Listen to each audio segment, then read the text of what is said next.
Introduction. This is a collection of the memorable events in my life.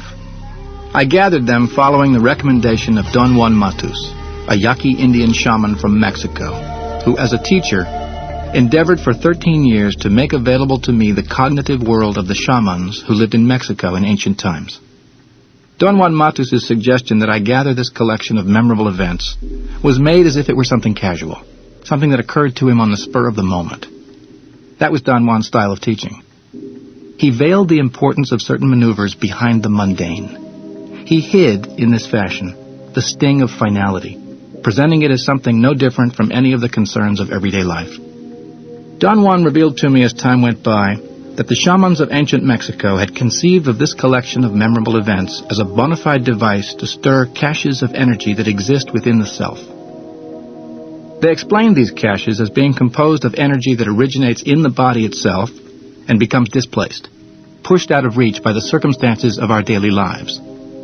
In this sense, the collection of memorable events was, for Don Juan and the shamans of his lineage, the means for redeploying their unused energy. The prerequisite for this collection was the genuine and all-consuming act of putting together the sum total of one's emotions and realizations without sparing anything. According to Don Juan, the shamans of his lineage were convinced that the collection of memorable events was the vehicle for the emotional and energetic adjustment necessary for venturing, in terms of perception, into the unknown.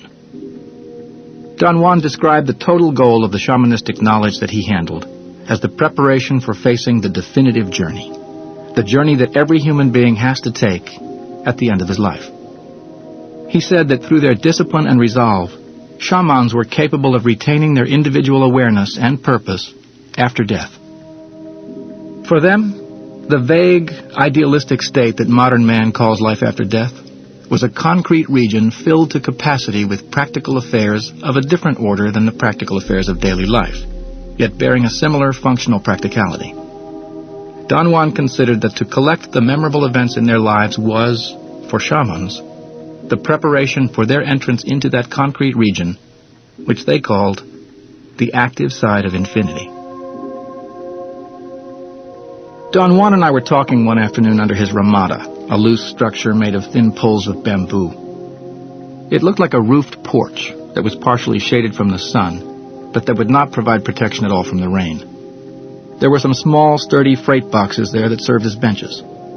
Their freight brands were faded and appeared to be more ornament than identification. I was sitting on one of them. My back was against the front wall of the house. Don Juan was sitting on another box, leaning against a pole that supported the ramada. I had just driven in a few minutes earlier. It had been a day-long ride in hot, humid weather. I was nervous, fidgety, and sweaty. Don Juan began talking to me as soon as I had comfortably settled down on the box. With a broad smile, he commented that overweight people hardly ever knew how to fight fatness. The smile that played on his lips gave me an inkling that he wasn't being facetious. He was just pointing out to me in a most direct and at the same time indirect way that I was overweight. I became so nervous that I tipped over the freight box on which I was sitting and my back banged very hard against the thin wall of the house. The impact shook the house to its foundations. Don Juan looked at me inquiringly, but instead of asking me if I was all right, he assured me that I had not cracked the house. Then he expansively explained to me that his house was a temporary dwelling for him, that he really lived somewhere else. When I asked him where he really lived, he stared at me.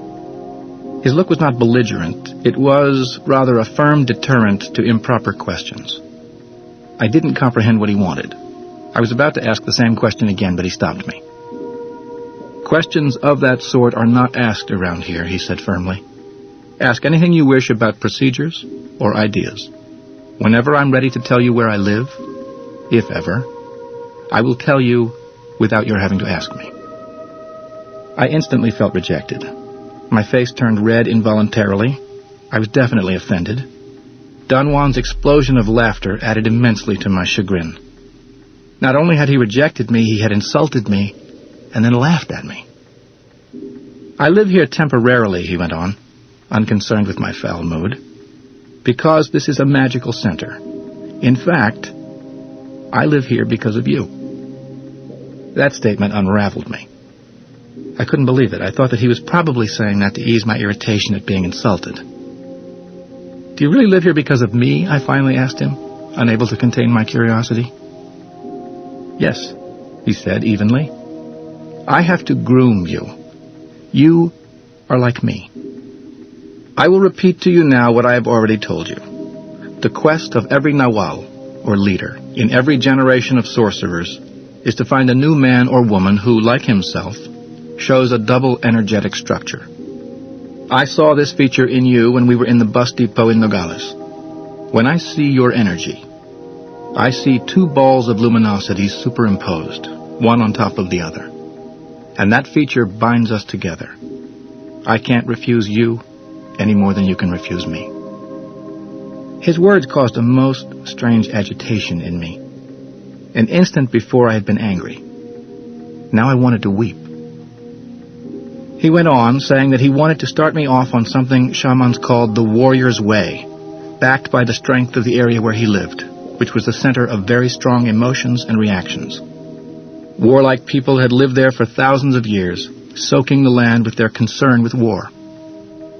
He lived at that time in the state of Sonora in northern Mexico, about 100 miles south of the city of Guaymas. I always went there to visit him under the auspices of conducting my fieldwork. "When you have absorbed all there is to be absorbed in this area," said Don Juan, "I'll move away." I had no grounds to doubt what he was saying, but I couldn't conceive of him as living anywhere else. He was absolutely part of everything that surrounded him. His house, however, seemed indeed to be a temporary dwelling. It was a shack, typical of the Yaqui farmers. It was made out of wattle and daub with a flat thatched roof. It had one big room for eating and sleeping and a roofless kitchen. "It's very difficult to deal with overweight people," he said. It seemed to be a non sequitur, but it wasn't. Don Juan was simply going back to the subject he had introduced before I had interrupted him by hitting my back on the wall of his house. "A minute ago you hit my house like a demolition ball," he said, shaking his head slowly from side to side. "What an impact. An impact worthy of a portly man." I had the uncomfortable feeling that he was talking to me from the point of view of someone who had given up on me. I immediately took on a defensive attitude. He listened, smirking, to my frantic explanations that my weight was normal for my bone structure. "That's right," he conceded facetiously, "you have big bones. You could probably carry 30 more pounds with great ease, and no one, I assure you, no one would notice. I would not notice." His mocking smile told me that I was definitely pudgy. He asked me then about my health in general, and I went on talking, desperately trying to get out of any further comment about my weight. He changed the subject himself. "What's new about your eccentricities and aberrations?" he asked with a deadpan expression. I idiotically answered that they were okay. Eccentricities and aberrations was how he labeled my interest in being a collector. At that time I had taken up with renewed zeal something that I had enjoyed doing all my life. Collecting anything collectible. I collected magazines, stamps, records, World War II paraphernalia such as daggers, military helmets, flags, etc. "All I can tell you, Don Juan, about my aberrations is that I'm trying to sell my collections," I said with the air of a martyr who is being forced to do something odious. "To be a collector is not such a bad idea," he said, as if he really believed it. "The crux of the matter is not the fact that you collect, but what you collect. You collect junk, worthless objects that imprison you as surely as your pet dog does. You can't just up and leave if you have your pet to look after, or if you have to worry about what would happen to your collections if you were not around." "I'm seriously looking for buyers, Don Juan, believe me," I protested. No, don't feel that I'm accusing you of anything," he retorted. "In fact, I like your collector's spirit, I just don't like your collections, that's all. I would like, though, to engage your collector's eye. I would like to propose to you a worthwhile collection." Don Juan paused for a long moment. He seemed to be in search of words, or perhaps it was only a dramatic, well-placed hesitation. He looked at me with a deep, penetrating stare. "Every warrior, as a matter of duty, collects a special album," he went on. "An album that reveals the warrior's personality. An album that attests to the circumstances of his life. "Why do you call this a collection, Don Juan?" I asked in an argumentative tone, "or an album, for that matter." "Because it is both," he retorted. "But above all, it is like an album of pictures made out of memories. Pictures made out of the recollection of memorable events." "Are those memorable events memorable in some specific way?" I asked. "They are memorable because they have a special significance in one's life," he said. "My proposal is that you assemble this album by putting in it the complete account of various events that have had profound significance for you." "Every event in my life has had profound significance for me, Don Juan," I said forcefully, and felt instantly the impact of my own pomposity. "Not really," he replied, smiling, apparently enjoying my reactions immensely. "Not every event in your life has had profound significance for you. There are a few, however, that I would consider likely to have changed things for you, to have illuminated your path. Ordinarily, events that change our path are impersonal affairs, and yet extremely personal. I'm not trying to be difficult, Don Juan, but believe me, everything that has happened to me meets those qualifications," I said, knowing that I was lying. I wanted to apologize, but Don Juan didn't pay attention to me. It was as if I hadn't said a thing. "Don't think about this album in terms of banalities or in terms of a trivial rehashing of your life experiences," he said. I took a deep breath, closed my eyes, and tried to quiet my mind. I was talking to myself frantically about my insoluble problem. I most certainly didn't like to visit Don Juan at all. In his presence I felt threatened. He verbally accosted me and didn't leave me any room whatsoever to show my worth. I detested losing face every time I opened my mouth. I detested being the fool. But there was another voice inside me, a voice that came from a greater depth, more distant, almost faint. In the midst of my barrages of known dialogue, I heard myself saying that it was too late for me to turn back. But it wasn't really my voice or my thoughts that I was experiencing. It was rather like an unknown voice that said I was too far gone into Don Juan's world, and that I needed him more than I needed air. "Say whatever you wish," the voice seemed to say to me, "but if you were not the egomaniac that you are, you wouldn't be so chagrined." "That's the voice of your daily mind," Don Juan said, just as if he'd been listening to or reading my thoughts. My body jumped involuntarily. My fright was so intense that tears came to my eyes. I confessed to Don Juan the whole nature of my turmoil. "Your conflict is a very natural one," he said, "and believe you me, I don't exacerbate it that much. I'm not the type. I have some stories to tell you about what my teacher, the Nahual Julian, used to do to me. I detested him with my entire being. I was very young, and I saw how women adored him, gave themselves to him like nothing. And when I tried to say hello to them, they would turn against me like lionesses, ready to bite my head off. They hated my guts and loved him. How do you think I felt?" "How do you resolve this conflict, Don Juan?" I asked with more than genuine interest. "I didn't resolve anything," he declared. "It, the conflict or whatever, was the result of the battle between my two minds. Every one of us human beings has two minds. One is totally ours, and it is like a faint voice that always brings us order, directness, purpose. The other mind brings us conflict, self-assertion, doubts, hopelessness." My fixation on my own mental concatenations was so intense that I completely missed what Don Juan had said. I could clearly remember every one of his words, but they had no meaning for me. Don Juan looked directly into my eyes and very calmly repeated what he had just said. I was still incapable of grasping what he meant. "For some strange reason, Don Juan, I can't concentrate on what you're telling me," I said. "I understand perfectly why you can't," he said, smiling expansively, "and so will you, someday, at the same time that you resolve the conflict of whether you like me or not. The day you cease to be the me center of the world. In the meantime," he continued, "let's go back to the idea of preparing your album of memorable events. I should add that such an album is an exercise in discipline and impartiality. Consider this album to be an act of war." Don Juan's assertion that my conflict of both liking and not liking to see him was going to end whenever I abandoned my egocentrism was no solution for me. In fact, that assertion made me angrier. It frustrated me all the more. And when I heard Don Juan speak of the album as an act of war, I lashed out at him with all my poison. The idea that this is a collection of events is already hard to understand, I said in a tone of protest.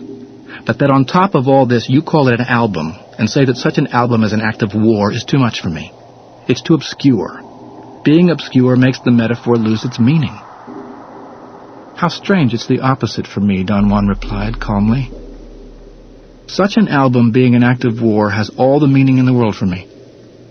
I wouldn't like my album of memorable events to be anything but an act of war. I wanted to argue my point further and explain to him that I did understand the idea of an album of memorable events. I objected to the perplexing way he was describing it. I thought of myself in those days as an advocate of clarity and functionalism in the use of language. Don Juan didn't comment on my belligerent mood. He only shook his head as if he were fully agreeing with me. After a while, I either completely ran out of energy or I got a gigantic surge of it. All of a sudden, without any effort on my part, I realized the futility of my outbursts. I felt embarrassed, no end. What possesses me to act the way I do? I asked Don Juan in earnest. I was at that instant utterly baffled. I was so shaken by my realization that without any volition on my part, I began to weep. Don't worry about stupid details, Don Juan said reassuringly. Every one of us, male and female, is like this. To resolve this conflict is a matter of intending it, he said. Shamans beckon intent by voicing the word intent, loud and clear. Intent is a force that exists in the universe. When shamans beckon intent, it comes to them and sets up the path for attainment, which means that shamans always accomplish what they set out to do.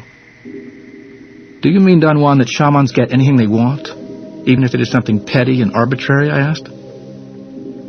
No, I didn't mean that. Intent can be called, of course, for anything, he replied. But shamans have found out, the hard way, that intent comes to them only for something that is abstract. That's the safety valve for shamans. Otherwise, they would be unbearable.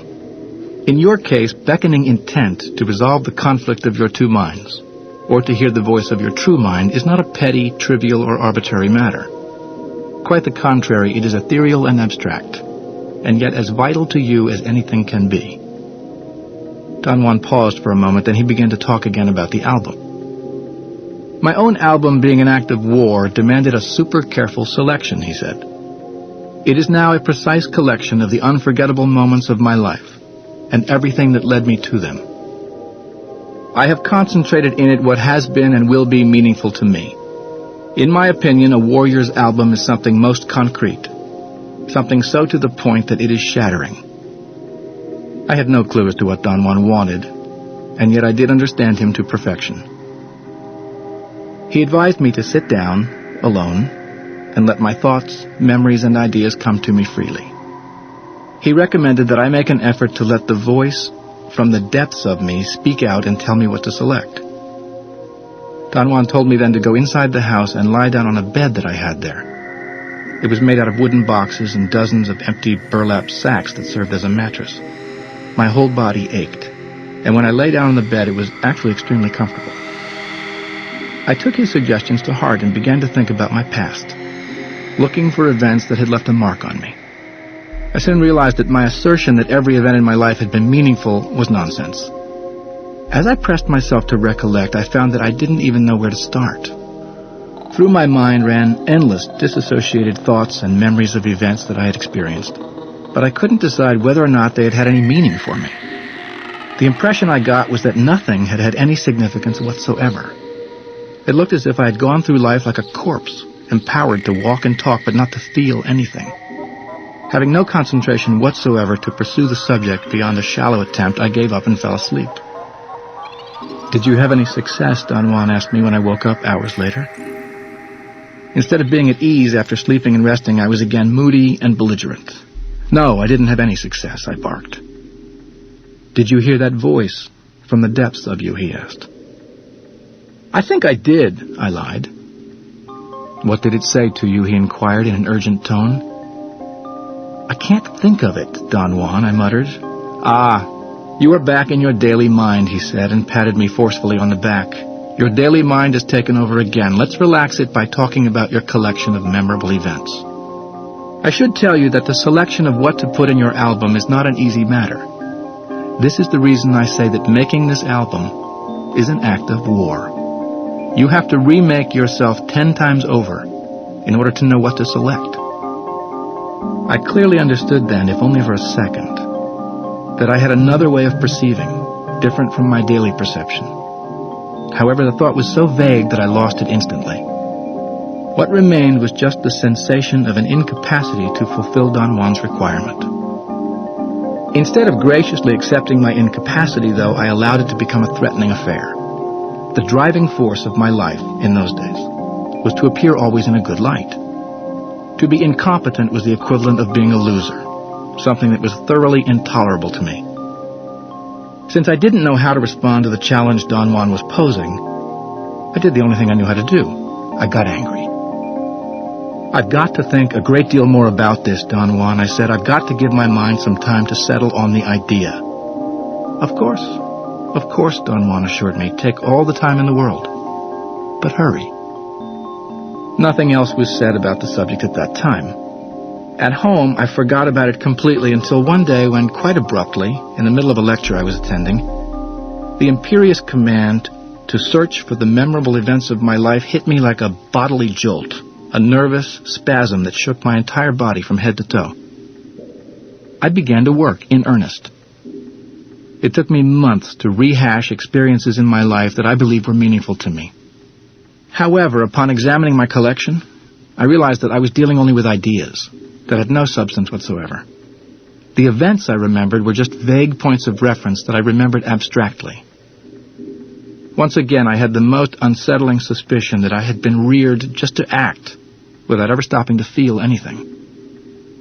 One of the vaguest events I recalled, which I wanted to make memorable at any cost, was the day I found out I had been admitted to graduate school at UCLA.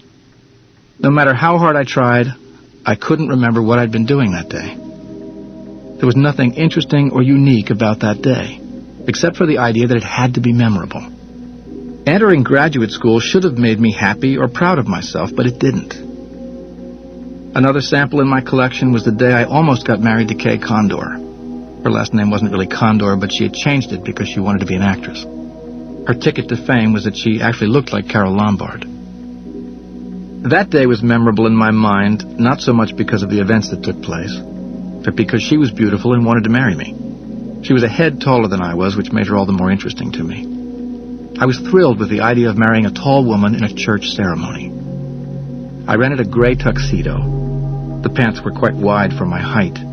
They were not bell-bottoms, they were just wide, and that bothered me no end. Another thing that annoyed me immensely was that the sleeves of the pink shirt I had bought for the occasion were about 3 inches too long. I had to use rubber bands to hold them up. Outside of that, everything was perfect. Until the moment when the guests and I found out that Kay Condor had gotten cold feet and wasn't going to show up.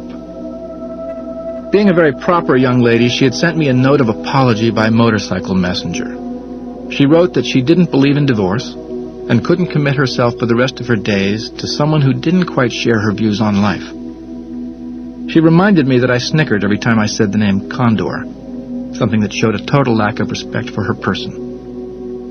She said that she had discussed the matter with her mother. Both of them loved me dearly, but not enough to make me part of their family. She added that, bravely and wisely, we all had to cut our losses. My state of mind was one of total numbness. When I tried to recollect that day, I couldn't remember whether I felt horribly humiliated at being left standing in front of a lot of people in my gray rented tuxedo with the wide-legged pants, or whether I was crushed because Kay Condor didn't marry me. These were the only two events I was capable of isolating with any clarity. They were meager examples, but after rehashing them, I had succeeded in redressing them as tales of philosophical acceptance. I thought of myself as a being who goes through life with no real feelings, who has only intellectual views of everything. Taking Don Juan's metaphors as models, I even constructed one of my own. A being who lives his life vicariously in terms of what it should be. I believed, for instance, that the day I was admitted to graduate school at UCLA should have been a memorable day. Since it wasn't, I tried my best to imbue it with an importance I was far from feeling. A similar thing happened with the day I nearly married Kay Condor.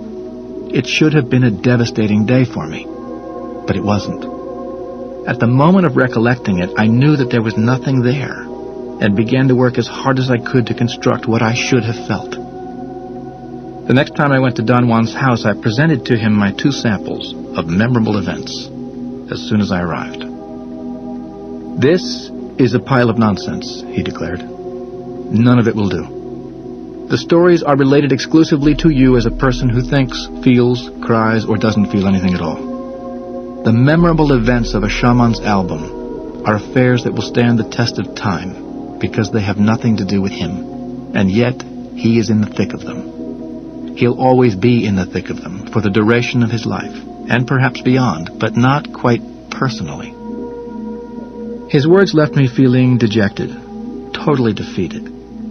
I sincerely believed in those days that Don Juan was an intransigent old man who found special delight in making me feel stupid. He reminded me of a master craftsman I had met at a sculptor's foundry where I had worked while going to art school. The master artisan used to criticize and find flaws with everything his advanced apprentices did, and would demand that they correct their work according to his recommendations. His apprentices would turn around and pretend to correct their work. I remembered the glee of the master when he would say, upon being presented with the same work, "Now you have a real thing." "Don't feel bad," Don Juan said, shaking me out of my recollection. "In my time, I was in the same spot. For years, not only did I not know what to choose, I thought I had no experiences to choose from. It seemed that nothing had ever happened to me. Of course, everything had happened to me, but in my effort to defend the idea of myself, I had no time or inclination to notice anything." "Can you tell me, Don Juan, specifically what is wrong with my stories? I know that they are nothing, but the rest of my life is just like that." "I will repeat this to you," he said. "The stories of a warrior's album are not personal.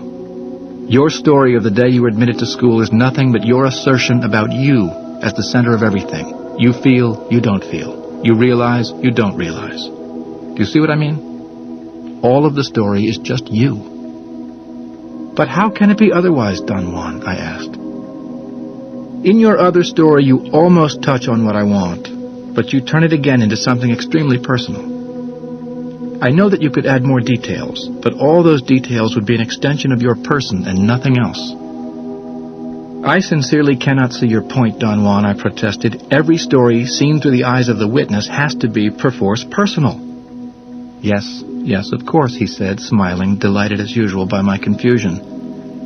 "But then they are not stories for a warrior's album. They are stories for other purposes. The memorable events we are after have the dark touch of the impersonal. That touch permeates them. I don't know how else to explain this." I believed then that I had a moment of inspiration, and that I understood what he meant by the dark touch of the impersonal. I thought that he meant something a bit morbid. Darkness meant that for me, and I related to him a story from my childhood.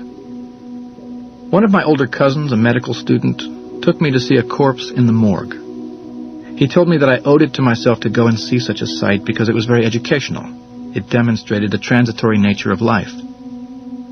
What he didn't tell me was that one of the corpses, which had belonged to a young man who had died of tuberculosis, was going to actually move with a rattle on the marble table where all the corpses were lying, as if it were getting ready to sit up.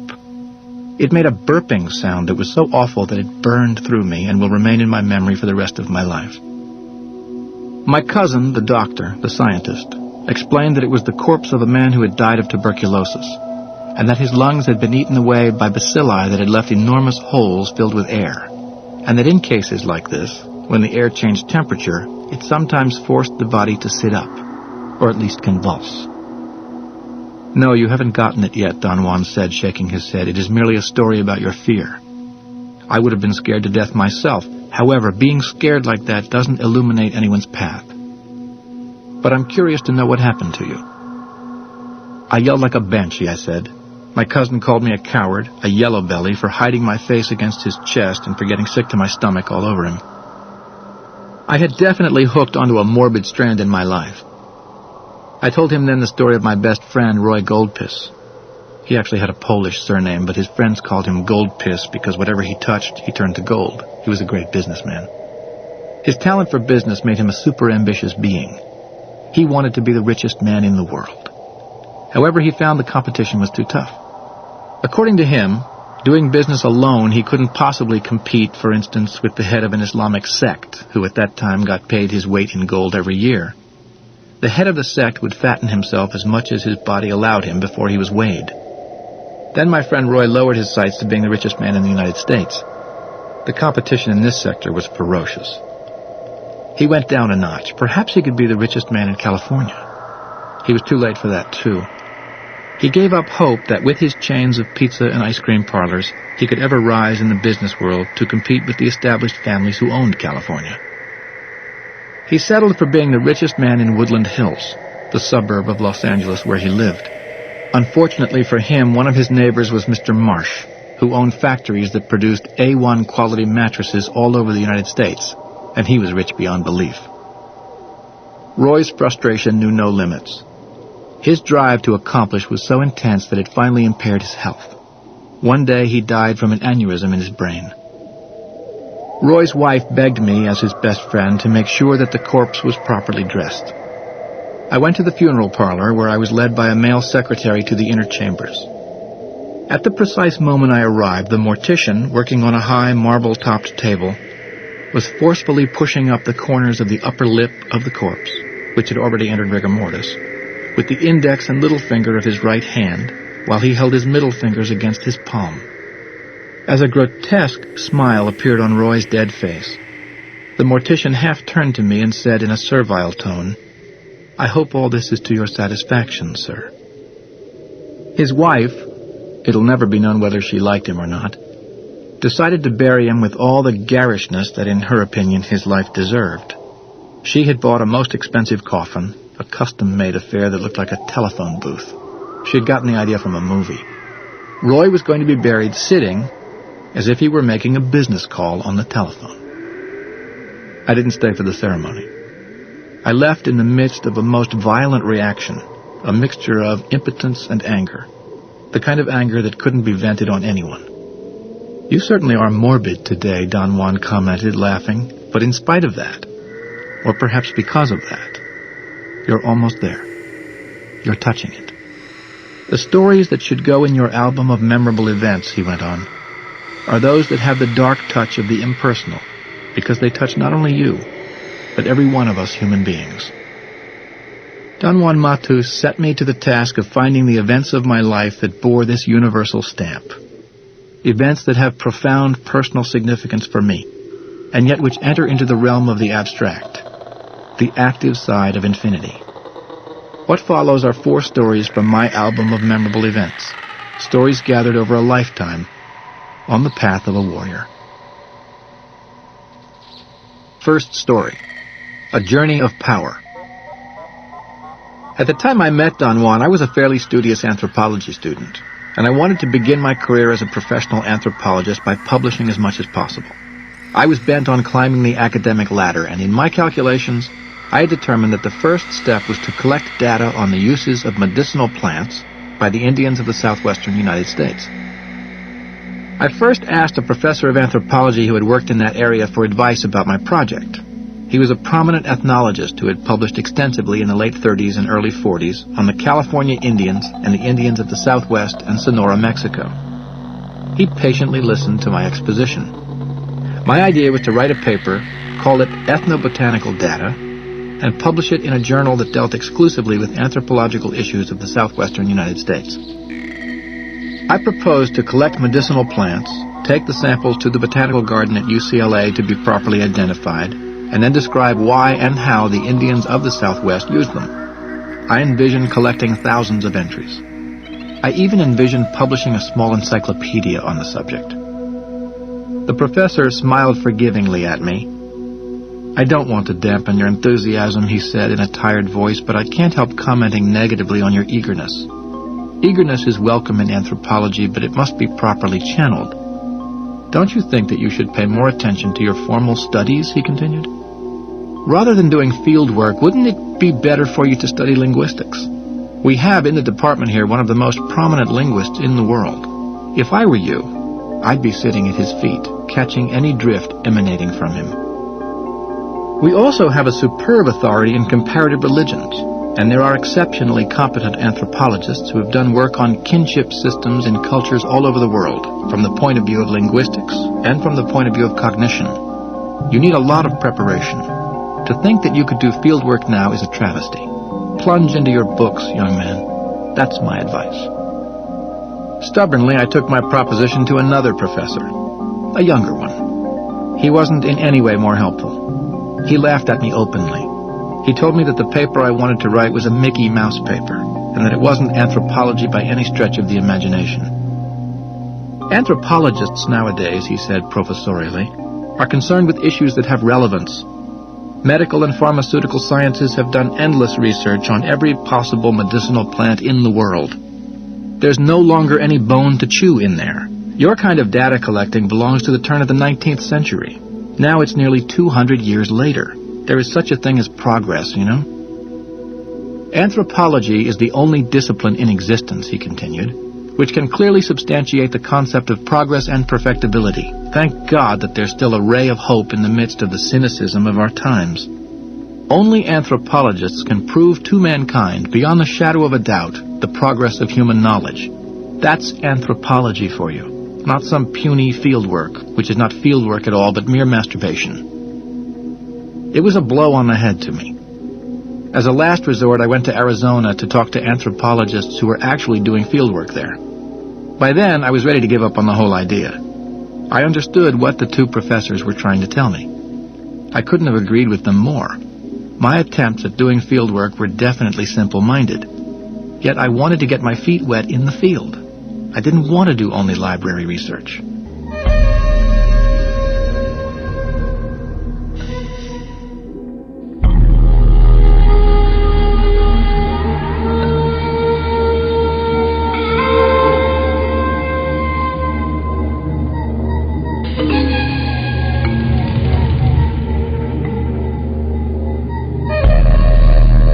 In Arizona, I met with an extremely seasoned anthropologist who had written a great deal about the Yaqui Indians of Arizona, as well as those of Sonora, Mexico. He was extremely kind. He didn't run me down, nor did he give me any advice. He only commented that the Indian societies of the Southwest were extremely isolationist, and that they distrusted or even despised foreigners, especially those of Hispanic origin. A younger colleague of his, however, was more outspoken. He said that I was better off reading herbalists' books. He was an authority in the field, and his opinion was that anything to be known about medicinal plants from the Southwest had already been classified and talked about in various publications. He went as far as to say that the sources of any Indian curer of the day were precisely those publications, rather than any traditional knowledge. He finished me off with the assertion that if there still were any traditional curing practices, the Indians would not divulge them to a stranger. Do something worthwhile, he advised me. Look into urban anthropology. There's a lot of money for studies on alcoholism among Indians in the big city, for example. Now that's something that any anthropologist can do easily. Go and get drunk with local Indians in a bar. Then arrange whatever you find out about them in terms of statistics. Turn everything into numbers. Urban anthropology is a real field. There was nothing else for me to do except to take the advice of those experienced social scientists. I decided to fly back to Los Angeles. But another anthropologist friend of mine let me know then that he was going to drive throughout Arizona and New Mexico, visiting all the places where he had done work in the past, renewing in this fashion his relationships with the people who had been his anthropological informants. You're welcome to come with me, he said. I'm not going to do any work. I'm just going to visit with them, have a few drinks with them, bullshit with them. I bought gifts for them, blankets, booze, jackets, ammunition for .22 caliber rifles. My car is loaded with goodies.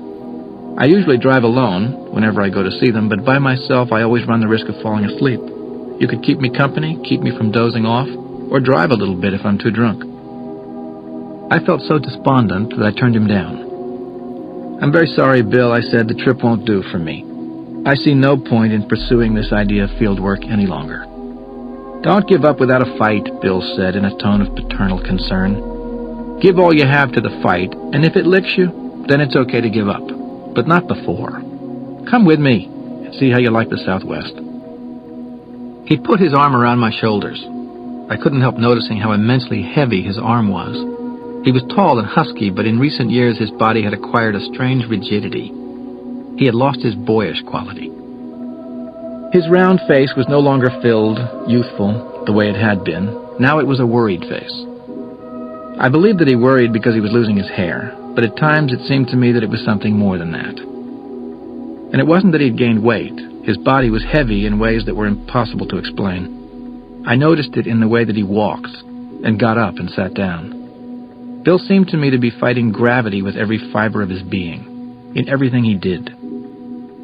Disregarding my feelings of defeat, I started on a journey with him. We visited every place in Arizona and New Mexico where there were Indians. One of the end results of this trip was that I found out that my anthropologist friend had two definite facets to his person. He explained to me that his opinions as a professional anthropologist were very measured and congruous with the anthropological thought of the day, but that as a private person, his anthropological fieldwork had given him a wealth of experiences that he never talked about. These experiences were not congruous with the anthropological thought of the day because they were events that were impossible to catalog. During the course of our trip, he would invariably have some drinks with his ex-informants and feel very relaxed afterward. I would take the wheel then and drive as he sat in the passenger seat taking sips from his bottle of 30-year-old Ballantines. It was then that Bill would talk about his uncatalogued experiences. "I've never believed in ghosts," he said abruptly one day. "I never went for apparitions and floating essences, voices in the dark, you know. I had a very pragmatic, serious upbringing. Science had always been my compass. But then, working in the field, all kinds of weird crap began to filter through to me. For instance, I went with some Indians one night on a vision quest. They were going to actually initiate me by some painful business of piercing the muscles of my chest. They were preparing a sweat lodge in the woods.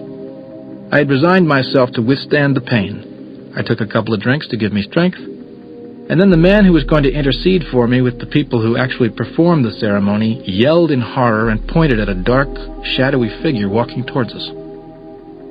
When the shadowy figure came closer to me, Bill went on, I noticed that what I had in front of me was an old Indian, dressed in the weirdest getup you could imagine. He had the paraphernalia of shamans.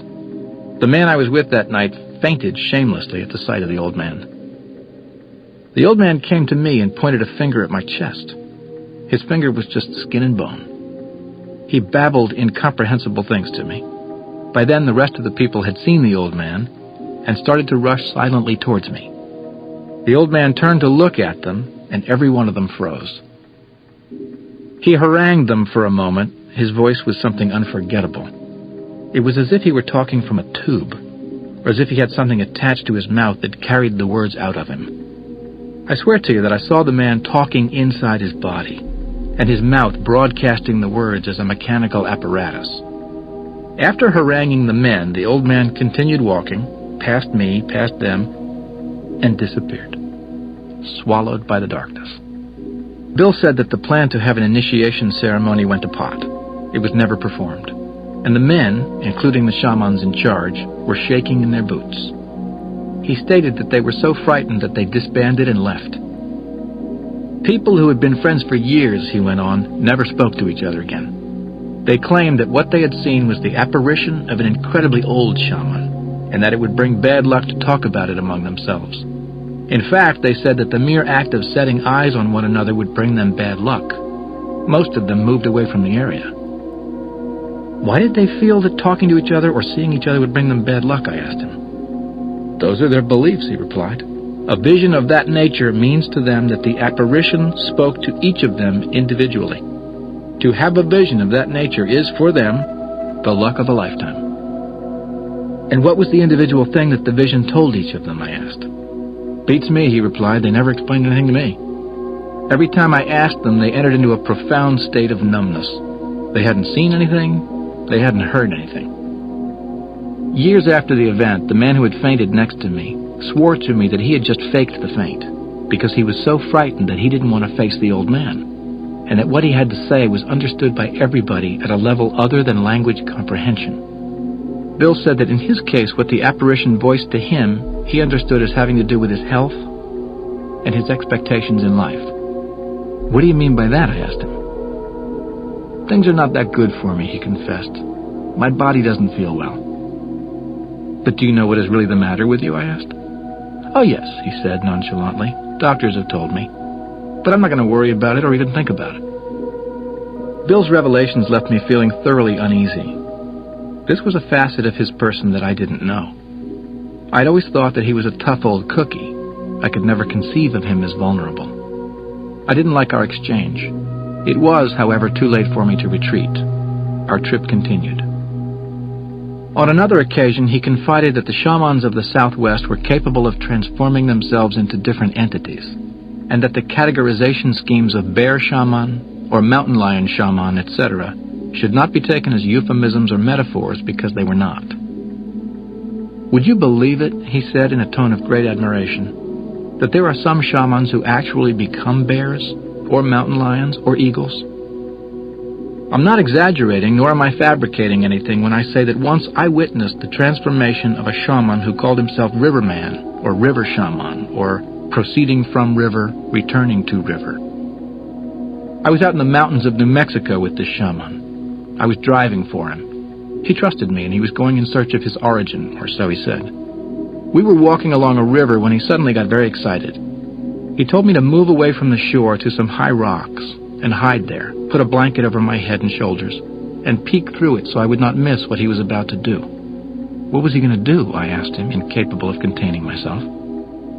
I didn't know, he said.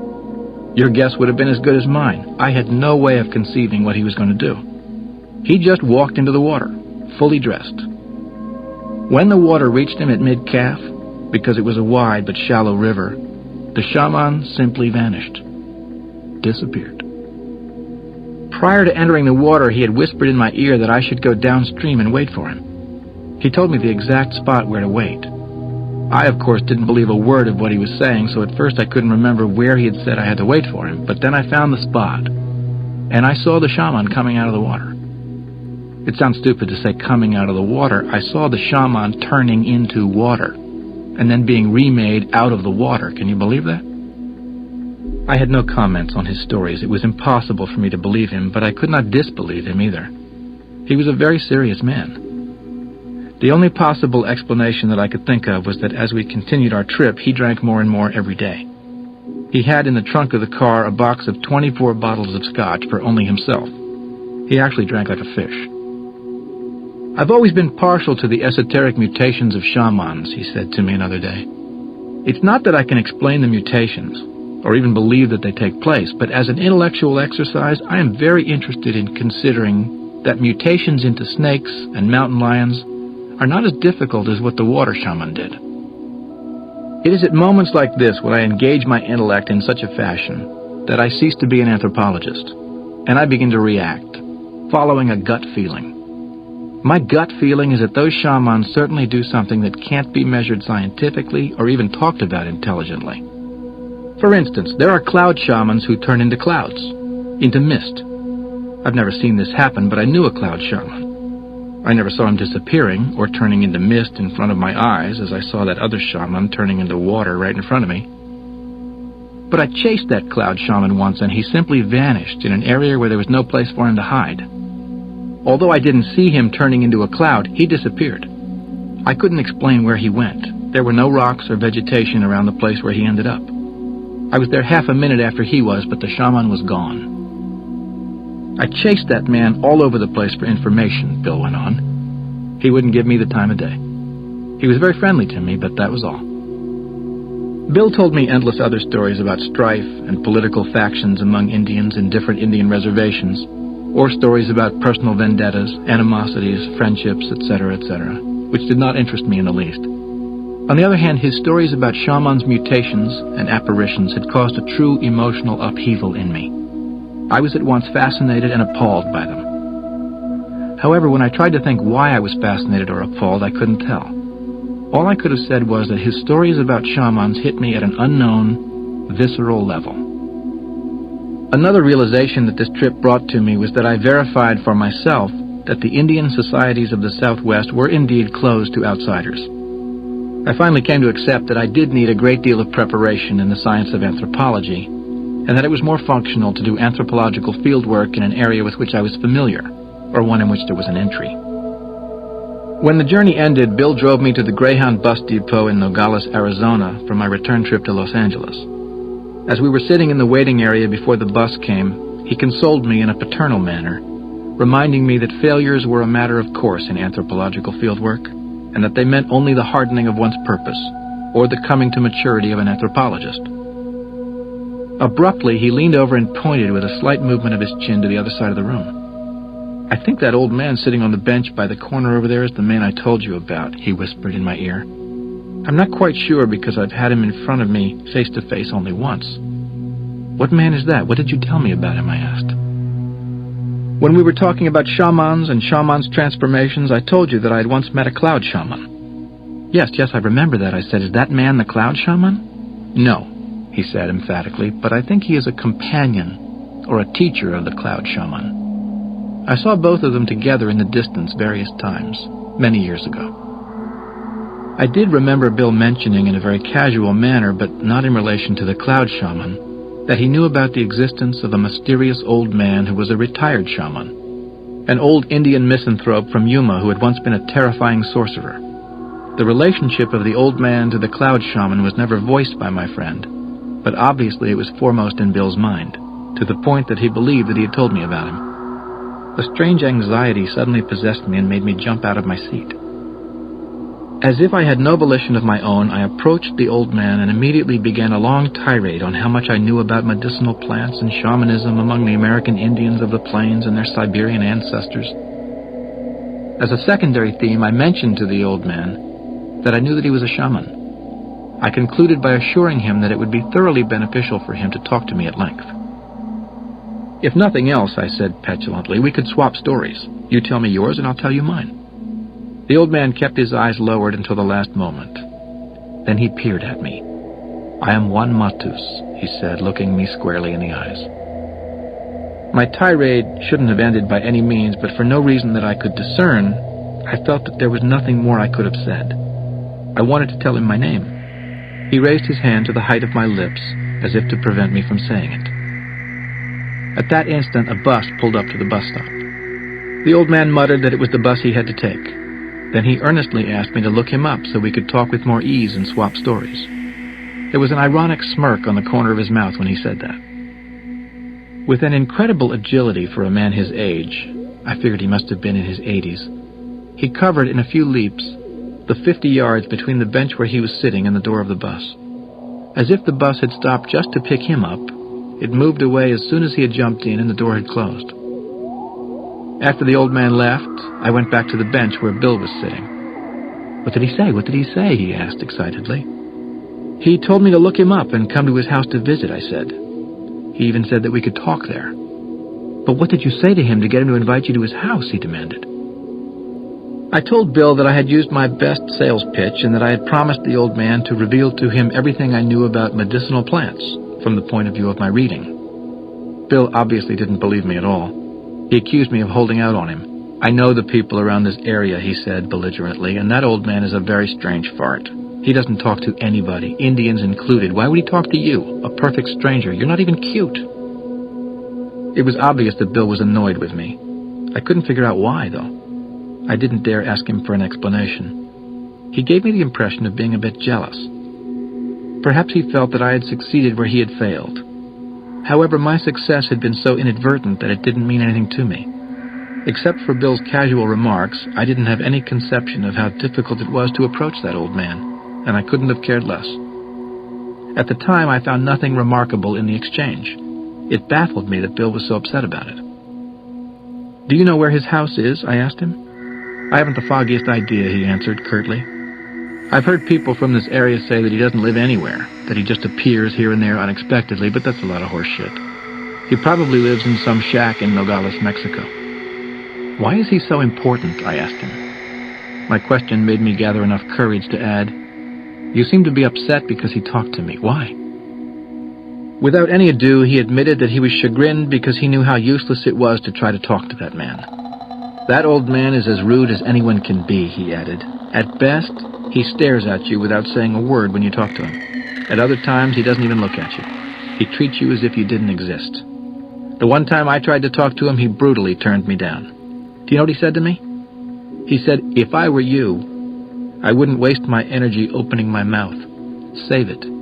You need it.' If he weren't such an old fart, I would have punched him in the nose." I pointed out to Bill that to call him an old man was more a figure of speech than an actual description. He didn't really appear to be that old, although he was definitely old. He possessed a tremendous vigor and agility. I felt that Bill would have failed miserably if he had tried to punch him in the nose. That old Indian was powerful. In fact, he was downright scary. I didn't voice my thoughts. I let Bill go on telling me how disgusted he was at the nastiness of that old man, and how he would have dealt with him had it not been for the fact that the old man was so feeble. "Who do you think could give me some information about where he might live?" I asked him. "Perhaps some people in Yuma," he replied, a bit more relaxed. "Maybe the people I introduced you to at the beginning of our trip. You wouldn't lose anything by asking them. Tell them that I sent you to them." I changed my plans right then, and instead of going back to Los Angeles, went directly to Yuma, Arizona. I saw the people to whom Bill had introduced me. They didn't know where the old Indian lived, but their comments about him inflamed my curiosity even more. They said that he was not from Yuma, but from Sonora, Mexico, and that in his youth, he had been a fearsome sorcerer who did incantations and put spells on people, but that he had mellowed with age, turning into an ascetic hermit. They remarked that although he was a Yaqui Indian, he had once run around with a group of Mexican men who seemed to be extremely knowledgeable about bewitching practices. They all agreed that they hadn't seen those men in the area for ages. One of the men added that the old man was contemporaneous with his grandfather, but that while his grandfather was senile and bedridden, the sorcerer seemed to be more vigorous than ever. The same man referred me to some people in Hermosillo, the capital of Sonora, who might know the old man and be able to tell me more about him. The prospect of going to Mexico was not at all appealing to me. Sonora was too far away from my area of interest. Besides, I reasoned that I was better off doing urban anthropology after all, and I went back to Los Angeles. But before leaving for Los Angeles, I canvassed the area of Yuma, searching for information about the old man. No one knew anything about him. As the bus drove to Los Angeles, I experienced a unique sensation. On the one hand, I felt totally cured of my obsession with fieldwork or my interest in the old man. On the other hand, I felt a strange nostalgia. It was truthfully something I had never felt before. Its newness struck me profoundly. It was a mixture of anxiety and longing, as if I were missing something of tremendous importance. I had the clear sensation as I approached Los Angeles that whatever had been acting on me around Yuma began to fade with distance. But its fading only increased my unwarranted longing. Second story. The unavoidable appointment. There was something that kept nagging at me in the back of my mind. I had to answer a most important letter I had received, and I had to do it at any cost. What had prevented me from doing it was a mixture of indolence on my part and a deep desire to please. My anthropologist friend, who was responsible for my meeting Don Juan Matus, had written me a letter a couple of months earlier. He wanted to know how I was doing in my studies of anthropology and urged me to pay him a visit. I composed 3 long letters. On rereading each of them, I found them so trite and obsequious that I tore them up. I couldn't express in them the depth of my gratitude, the depth of my feelings for him. I rationalized my delay in answering with a genuine resolve to go and see him and tell him personally what I was doing with Don Juan Matus. But I kept postponing my imminent trip because I wasn't sure what it was that I was doing with Don Juan. I wanted someday to show my friend real results. As it was, I had only vague sketches of possibilities, which, in his demanding eyes, wouldn't have been anthropological fieldwork anyway. One day, I found out that he had died. His death brought me to one of those dangerous, silent depressions. I had no way to express what I felt because what I was feeling was not fully formulated in my mind. It was a mixture of dejection, despondency, and abhorrence at myself for not having answered his letter, for not having gone to see him. I paid a visit to Don Juan Matus soon after that. On arriving at his house, I sat down on one of the crates under his ramada and tried to search for words that would not sound banal to express my sense of dejection over the death of my friend. For reasons incomprehensible to me, Don Juan knew the origin of my turmoil and the overt reason for my visit to him. "Yes," Don Juan said dryly, "I know that your friend, the anthropologist, who guided you to meet me, has died. For whatever reasons, I knew exactly the moment he died. I saw it." His dry statements jolted me to my foundations. "I saw it coming a long time ago. I even told you about it, but you disregarded what I said. I'm sure that you don't even remember it." I remembered every word he had said, but it had no meaning for me at the time he had said it. Don Juan had stated that an event deeply related to our meeting, but not part of it, was the fact that he had seen my anthropologist friend as a dying man. "I saw death as an outside force already opening your friend," he had said to me. "Every one of us has an energetic fissure, an energetic crack below the navel. That crack, which sorcerers call the gap, is closed when a man is in his prime."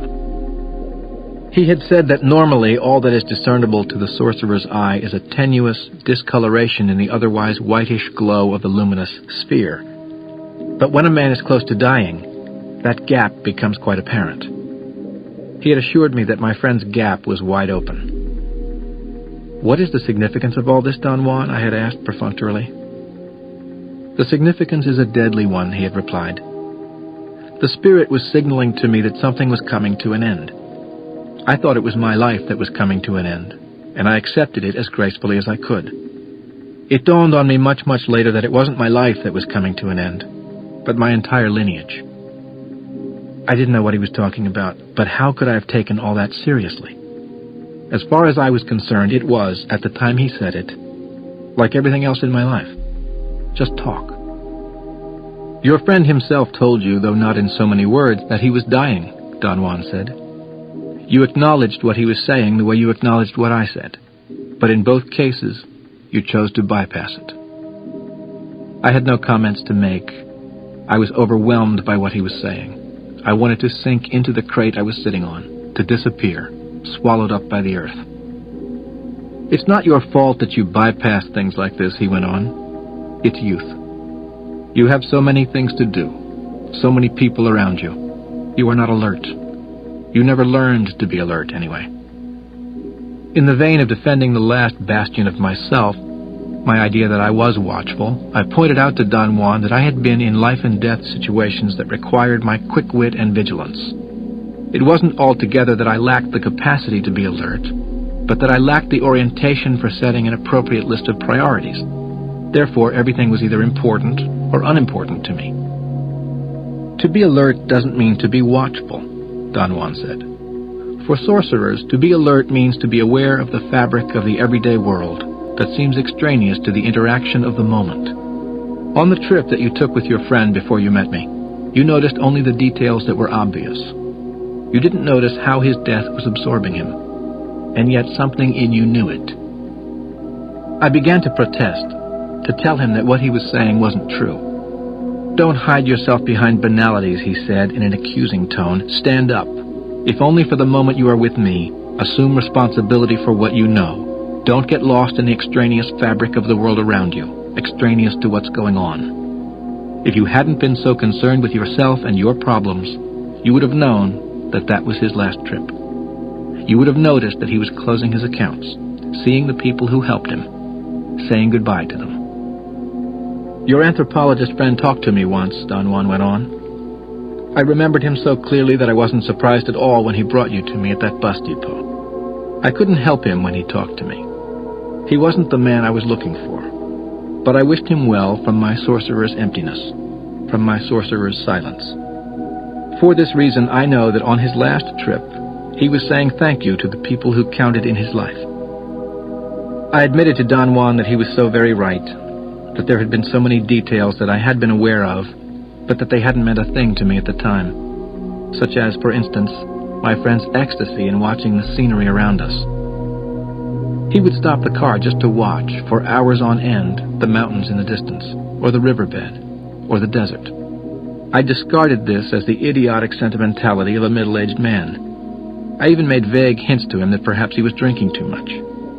He told me that in dire cases, a drink would allow a man a moment of peace and detachment, a moment long enough to savor something unrepeatable. That was, for a fact, the trip for his eyes only, Don Juan said. Sorcerers take such a trip, and in it, nothing counts except what their eyes can absorb. Your friend was unburdening himself of everything superfluous. I confessed to Don Juan that I had disregarded what he had said to me about my dying friend, because at an unknown level, I had known that it was true. Sorcerers never say things idly, he said. I am most careful about what I say to you or to anybody else.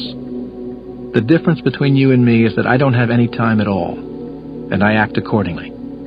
You, on the other hand, believe that you have all the time in the world, and you act accordingly. The end result of our individual behaviors is that I measure everything I do and say, and you don't. I conceded that he was right, but I assured him that whatever he was saying did not alleviate my turmoil or my sadness. I blurted out then uncontrollably every nuance of my confused feelings. I told him that I wasn't in search of advice. I wanted him to prescribe a sorcerer's way to end my anguish. I believed I was really interested in getting from him some natural relaxant, an organic Valium, and I said so to him. Don Juan shook his head in bewilderment. You are too much, he said. Next, you're going to ask for a sorcerer's medication to remove everything annoying from you, with no effort at all on your part, just the effort of swallowing whatever is given. The more awful the taste, the better the results. That's your Western man's motto. You want results. One potion and you're cured. Sorcerers face things in a different way, Don Juan continued. Since they don't have any time to spare, they give themselves fully to what's in front of them. Your turmoil is the result of your lack of sobriety. You didn't have the sobriety to thank your friend properly. That happens to every one of us. We never express what we feel, and when we want to, it's too late, because we have run out of time. It's not only your friend who ran out of time. You too ran out of it. You should have thanked him profusely in Arizona. He took the trouble to take you around, and whether you understand it or not, in the bus depot, he gave you his best shot.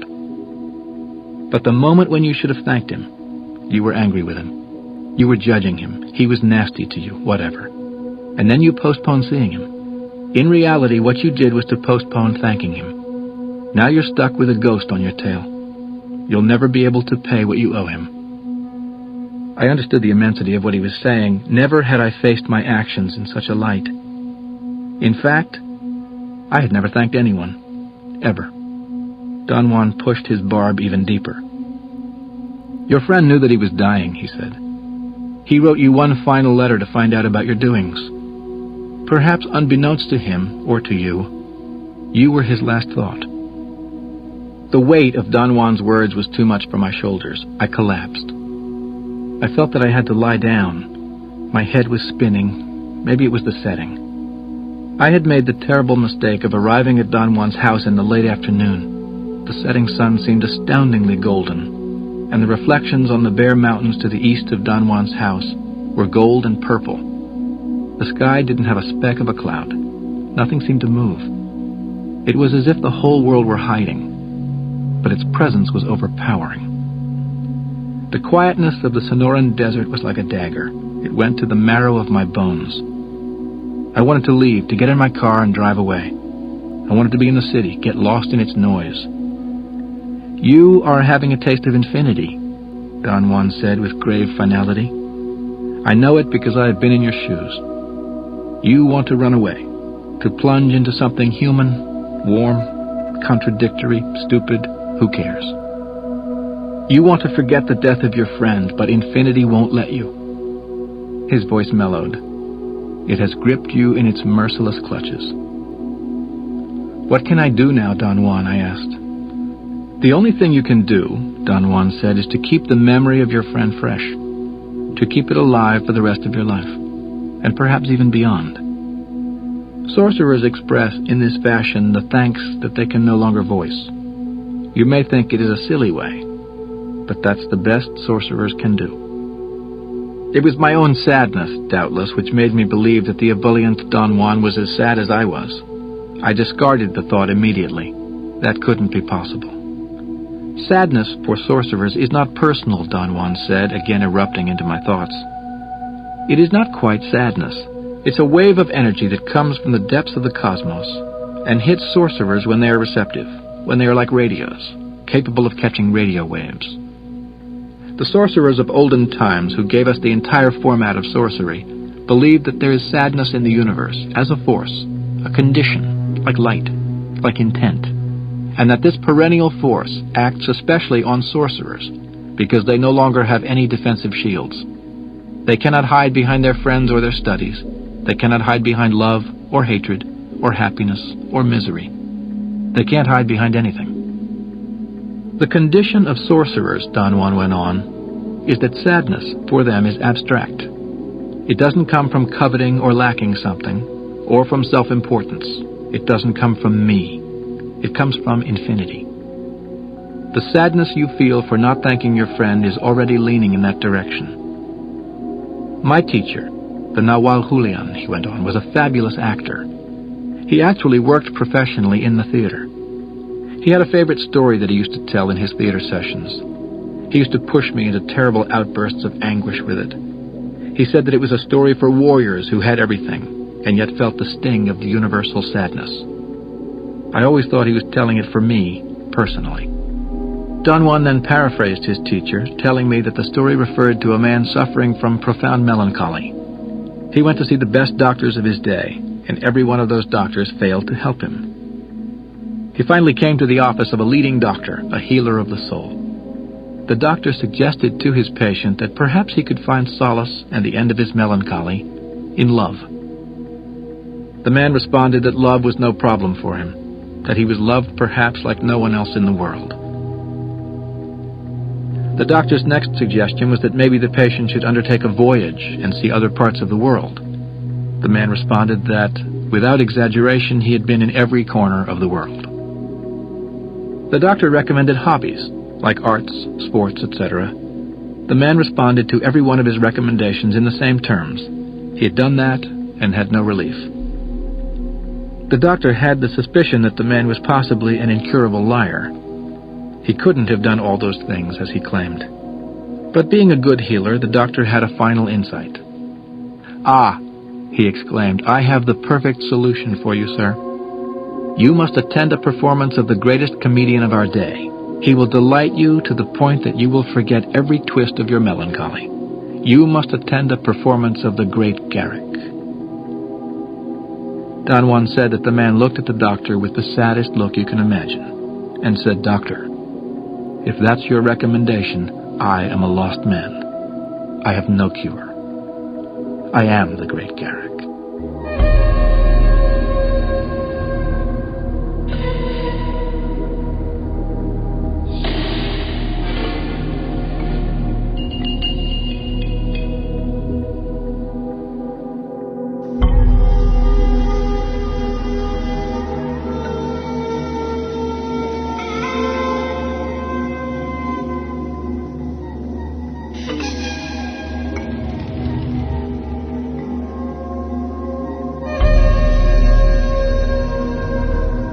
Third story.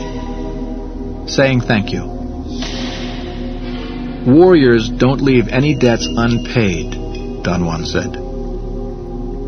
What are you talking about, Don Juan? I asked. It is time that you square certain indebtedness you have incurred in the course of your life, he said. Not that you will ever pay in full, mind you, but you must make a gesture. You must make a token payment in order to atone, in order to appease infinity. You told me about your two friends who meant so much to you, Patricia Turner and Sandra Flanagan. It's time for you to go and find them and to make to each of them one gift in which you spend everything you have. You have to make 2 gifts that will leave you penniless. That's the gesture. I don't know where they are, Don Juan, I said, almost in a mood of protest. To find them is your challenge. In your search for them, you will not leave any stone unturned. What you intend to do is something very simple, and yet nearly impossible. You want to cross over the threshold of personal indebtedness, and in one sweep be free, in order to proceed. If you cannot cross that threshold, there won't be any point in trying to continue with me. But where did you get the idea of this task for me, I asked. Did you invent it yourself, because you think it is appropriate? I don't invent anything, he said matter-of-factly. I got this task from infinity itself. It's not easy for me to say all this to you. If you think that I'm enjoying myself pink with your tribulations, you're wrong. The success of your mission means more to me than it does to you. If you fail, you have very little to lose. What, your visits to me? Big deal. But I would lose you, and that means to me losing either the continuity of my lineage or the possibility of your closing it with a golden key. Don Juan stopped talking. He always knew when my mind became feverish with thoughts. I have told you over and over that warriors are pragmatists, he went on. They are not involved in sentimentalism or nostalgia or melancholy. For warriors there is only struggle, and it is a struggle with no end. If you think that you have come here to find peace, or that this is a lull in your life, you're wrong. This task of paying your debts is not guided by any feelings that you know about.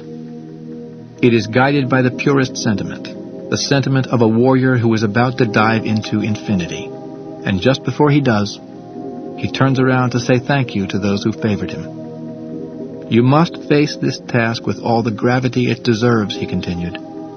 It is your last stop before infinity swallows you.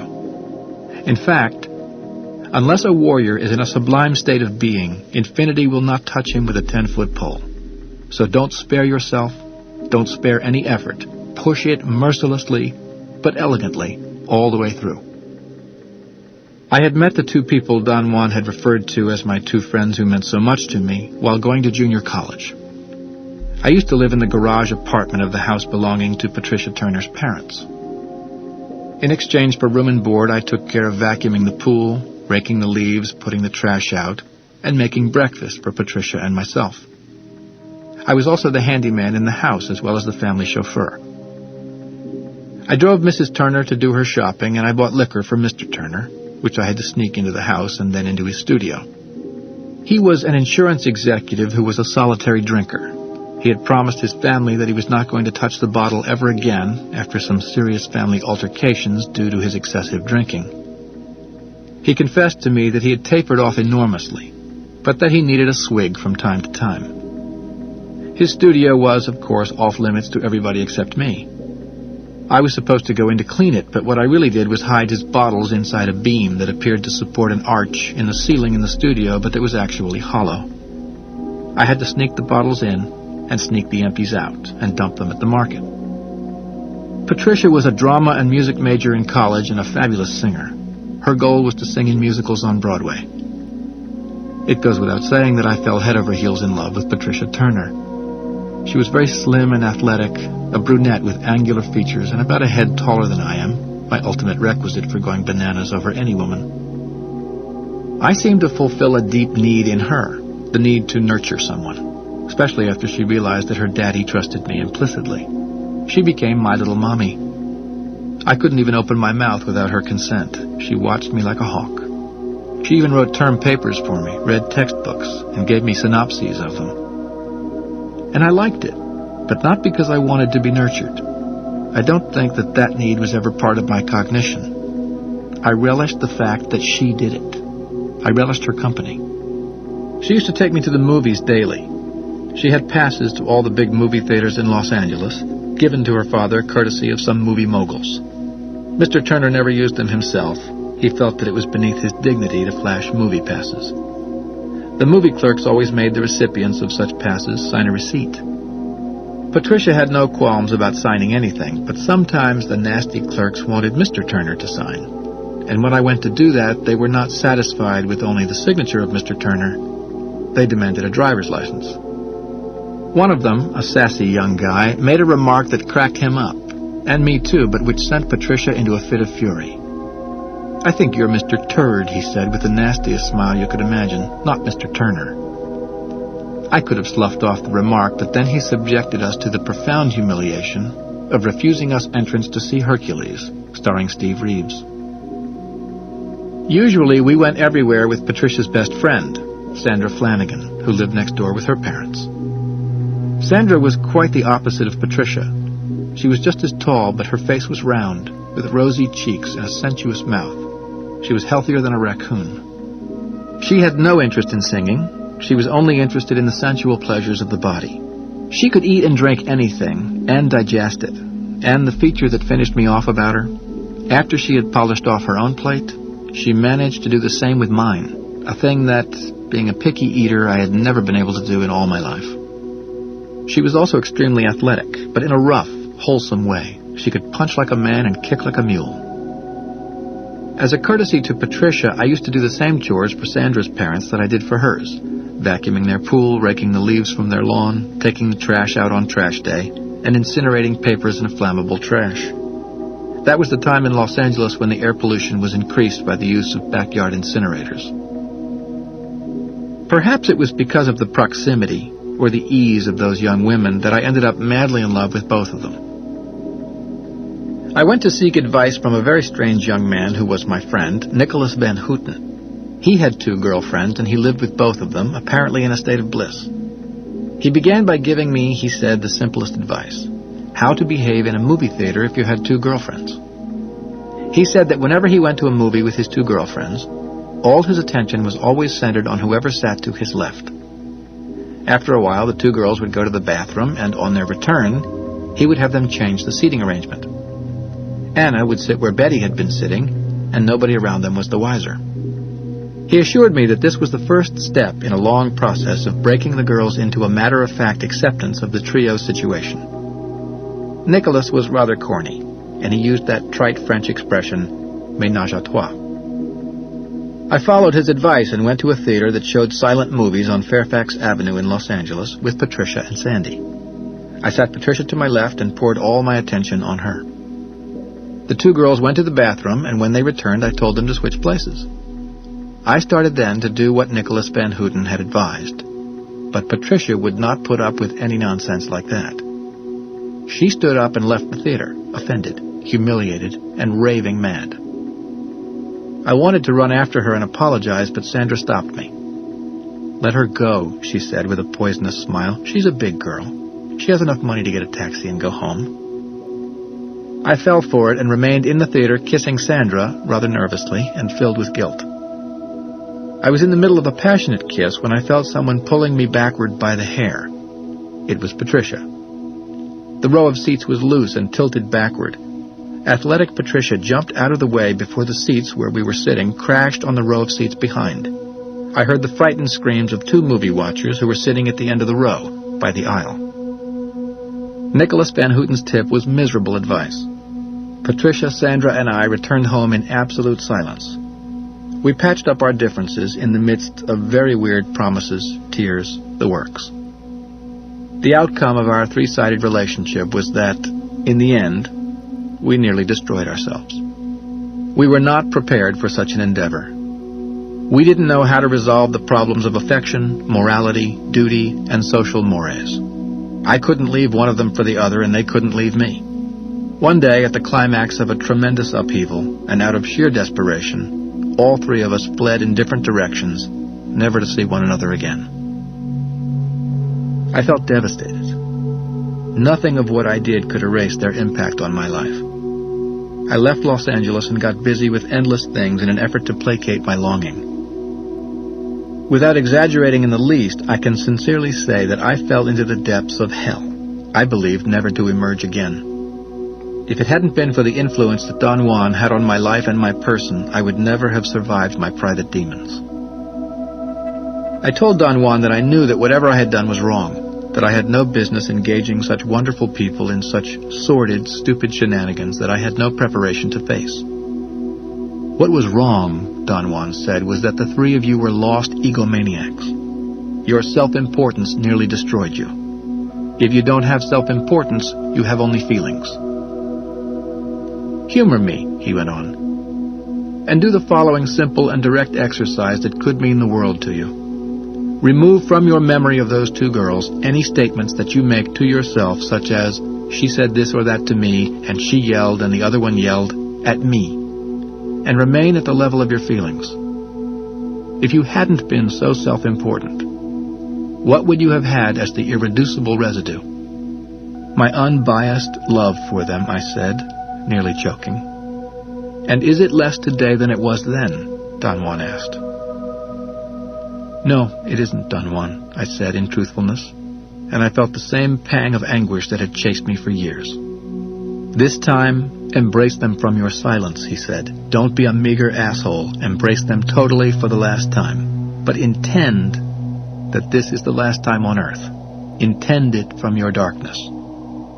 If you are worth your salt, he went on, when you make your gift to them, you'll sum up your entire life twice. Acts of this nature make warriors airborne, almost vaporous. Following Don Juan's commands, I took the task to heart. I realized that if I didn't emerge victorious, Don Juan was not the only one who was going to lose out. I would also lose something, and whatever I was going to lose was as important to me as what Don Juan had described as being important to him. I was going to lose my chance to face infinity and be conscious of it. The memory of Patricia Turner and Sandra Flanagan put me in a terrible frame of mind. The devastating sense of irreparable loss that had chased me all these years was as vivid as ever. When Don Juan exacerbated that feeling, I knew for a fact that there are certain things that can remain with us, in Don Juan's terms, for life, and perhaps beyond. I had to find Patricia Turner and Sandra Flanagan. Don Juan's final recommendation was that if I did find them, I could not stay with them. I could have time only to atone, to envelop each of them with all the affection I felt, without the angry voices of recrimination, self-pity, or egomania. I embarked on the colossal task of finding out what had become of them, where they were. I began by asking questions of the people who knew their parents. Their parents had moved out of Los Angeles, and nobody could give me a lead as to where to find them. There was no one to talk to. I thought of putting a personal ad in the paper, but then I thought that perhaps they had moved out of California. I finally had to hire a private investigator. Through his connections with official offices of records and whatnot, he located them within a couple of weeks. They lived in New York, a short distance from one another, and their friendship was as close as it had ever been. I went to New York and tackled Patricia Turner first.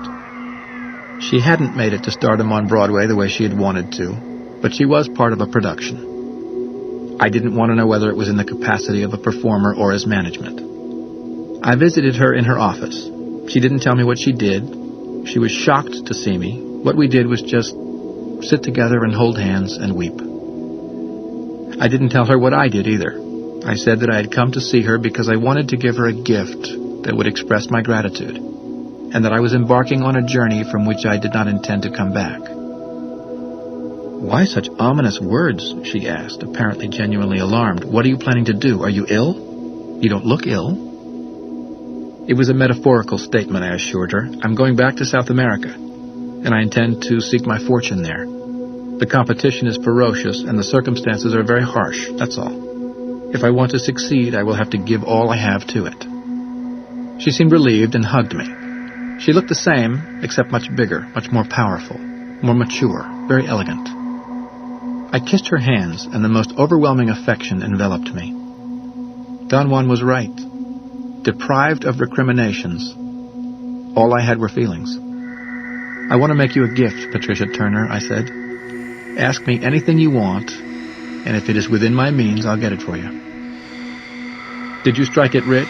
She said and laughed. What's great about you is that you never had anything and you never will. Sandra and I talk about you nearly every day. We imagine you parking cars, living off women, etc., etc. I'm sorry we can't help ourselves, but we still love you. I insisted that she tell me what she wanted. She began to weep and laugh at the same time. Are you going to buy me a mink coat? She asked me between sobs. I ruffled her hair and said that I would. If you don't like it, you take it back to the store and get the money back, I said. She laughed and punched me the way she used to.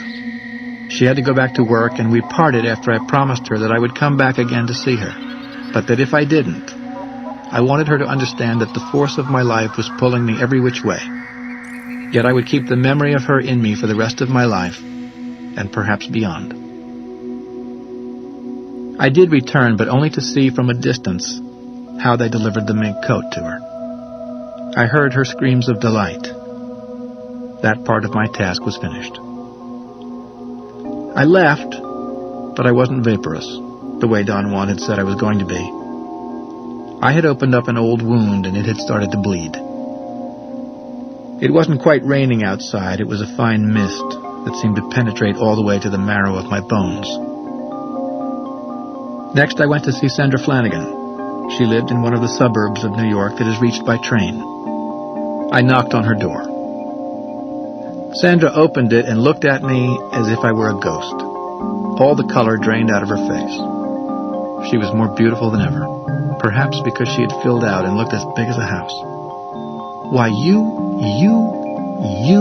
she stammered, not quite capable of articulating my name. She sobbed, and she seemed indignant and reproachful for a moment. I didn't give her the chance to continue. My silence was total. In the end, it affected her. She let me in, and we sat down in her living room. "What are you doing here?" she said, quite a bit calmer. "You can't stay. I'm a married woman. I have 3 children, and I'm very happy in my marriage." Shooting her words out rapidly like a machine gun, she told me that her husband was very dependable, not too imaginative, but a good man, that he was not sensual, that she had to be very careful because he tired very easily when they made love, that he got sick easily and sometimes couldn't go to work, but that he had managed to produce 3 beautiful children, and that after her 3rd child, her husband, whose name seemed to be Herbert, had just simply quit. He didn't have it anymore, but it didn't matter to her. I tried to calm her down by assuring her over and over that I had come to visit her only for a moment, that it was not my intention to alter her life or to bother her in any way. I described to her how hard it had been to find her. "I have come here to say goodbye to you," I said, "and to tell you that you are the love of my life. I want to make you a token gift, a symbol of my gratitude and my undying affection." She seemed to be deeply affected. She smiled openly the way she used to. The separation between her teeth made her look childlike. I commented to her that she was more beautiful than ever, which was the truth to me. She laughed and said she was going on a strict diet, and if she had known that I was coming to see her, she would have started her diet a long time ago. But she would start now, and I would find her the next time as lean as she had always been. She reiterated the horror of our life together and how profoundly affected she had been. She had even thought, in spite of being a devout Catholic, of committing suicide. But she had found in her children the solace that she needed. Whatever we had done were quirks of youth that would never be vacuumed away, but had to be swept under the rug. When I asked if there was some gift that I could make to her as a token of my gratitude and affection for her, she laughed and said exactly what Patricia Turner had said, that I didn't have a pot to piss in, nor would I ever have one, because that's the way I was made. I insisted that she name something. "Can you buy me a station wagon where all my children would fit?" she said, laughing. "I want a Pontiac, or an Oldsmobile, with all the trimmings." She said that knowing in her heart of hearts that I could not possibly make her such a gift. But I did. I drove the dealer's car, following him as he delivered the station wagon to her the next day, and parked nearby, hidden by some trees. From there I heard her surprise, but congruous with her sensual being, her surprise was not an expression of delight. It was a bodily reaction, a sob of anguish, of bewilderment. She cried, but I knew that she was not crying because she had received the gift. She was expressing a longing that had echoes in me. I crumpled in the seat of the car. On my train ride to New York and my flight to Los Angeles, the feeling that persisted was that my life was running out. It was running out of me like clutched sand. I didn't feel in any way liberated or changed by saying thank you and goodbye. Quite the contrary, I felt the burden of that weird affection more deeply than ever. I felt like weeping. What ran through my mind over and over were the titles that my friend Rodrigo Cummings had invented for books that were never to be written. He specialized in writing titles. His favorite was, "We'll All Die in Hollywood." Another was, "We'll Never Change." And my favorite, the one that I bought for $10, was, "From the Life and Sins of Rodrigo Cummings." All those titles played in my mind. I was Rodrigo Cummings, and I was stuck in time and space. And I did love 2 women more than my life, and that would never change. And, like the rest of my friends, I would die in Hollywood. I told Don Juan all of this in my report of what I considered to be my pseudo-success.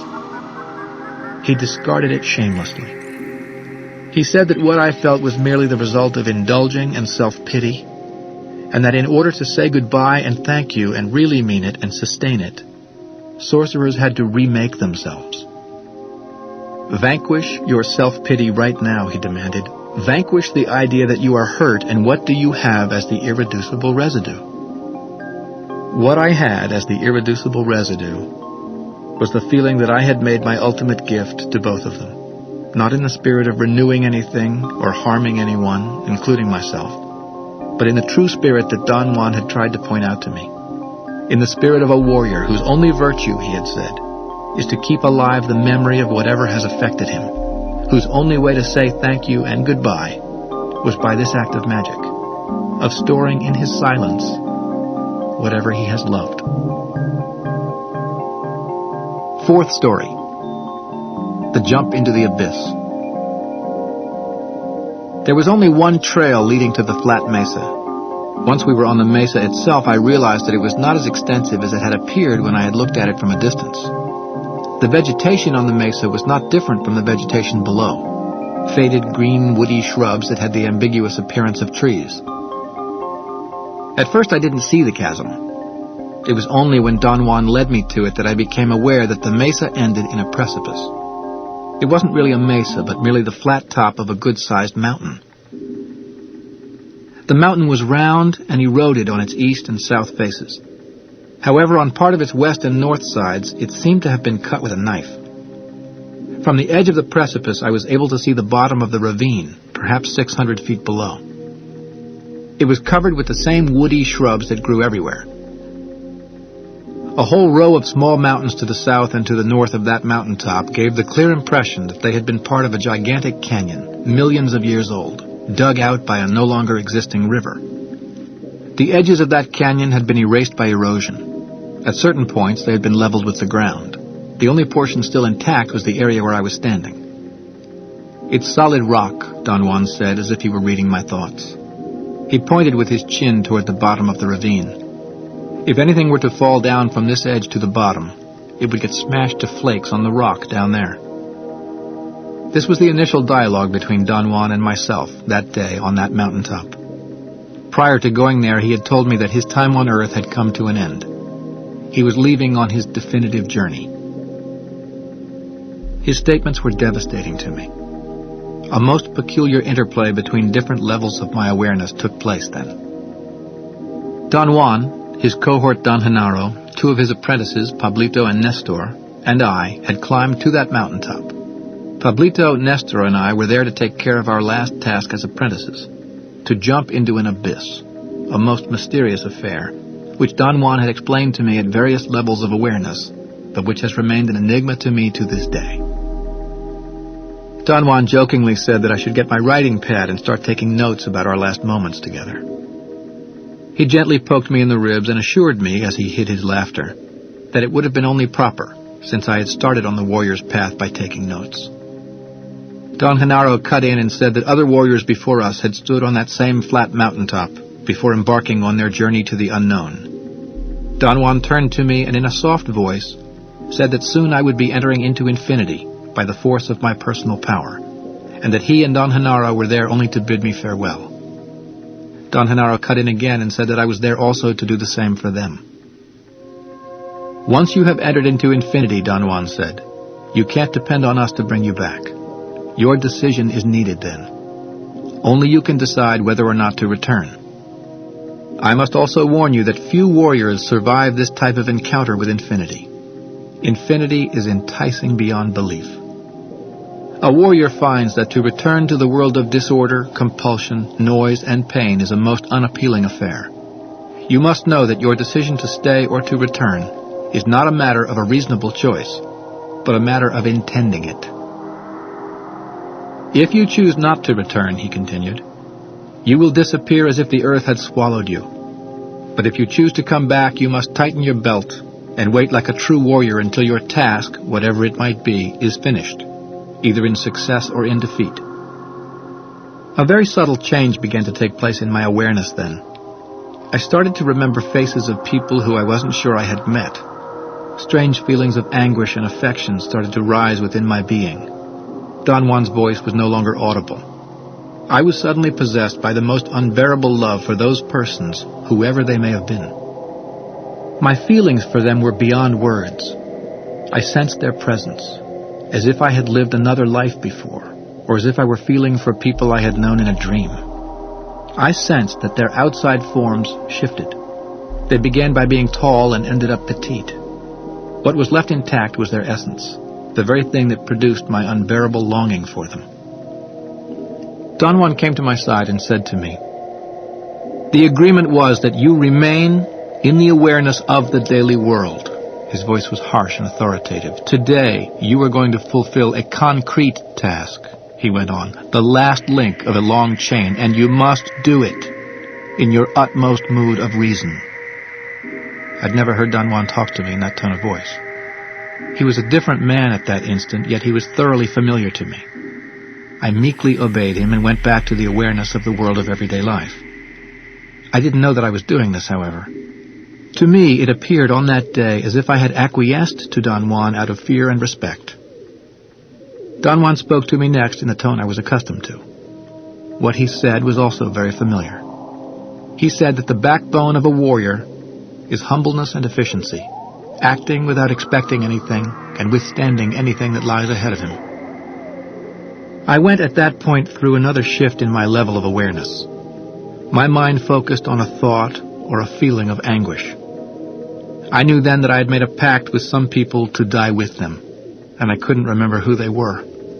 I felt without the shadow of a doubt that it was wrong that I should die alone. My anguish became unbearable. Don Juan spoke to me. "We are alone," he said. "That's our condition.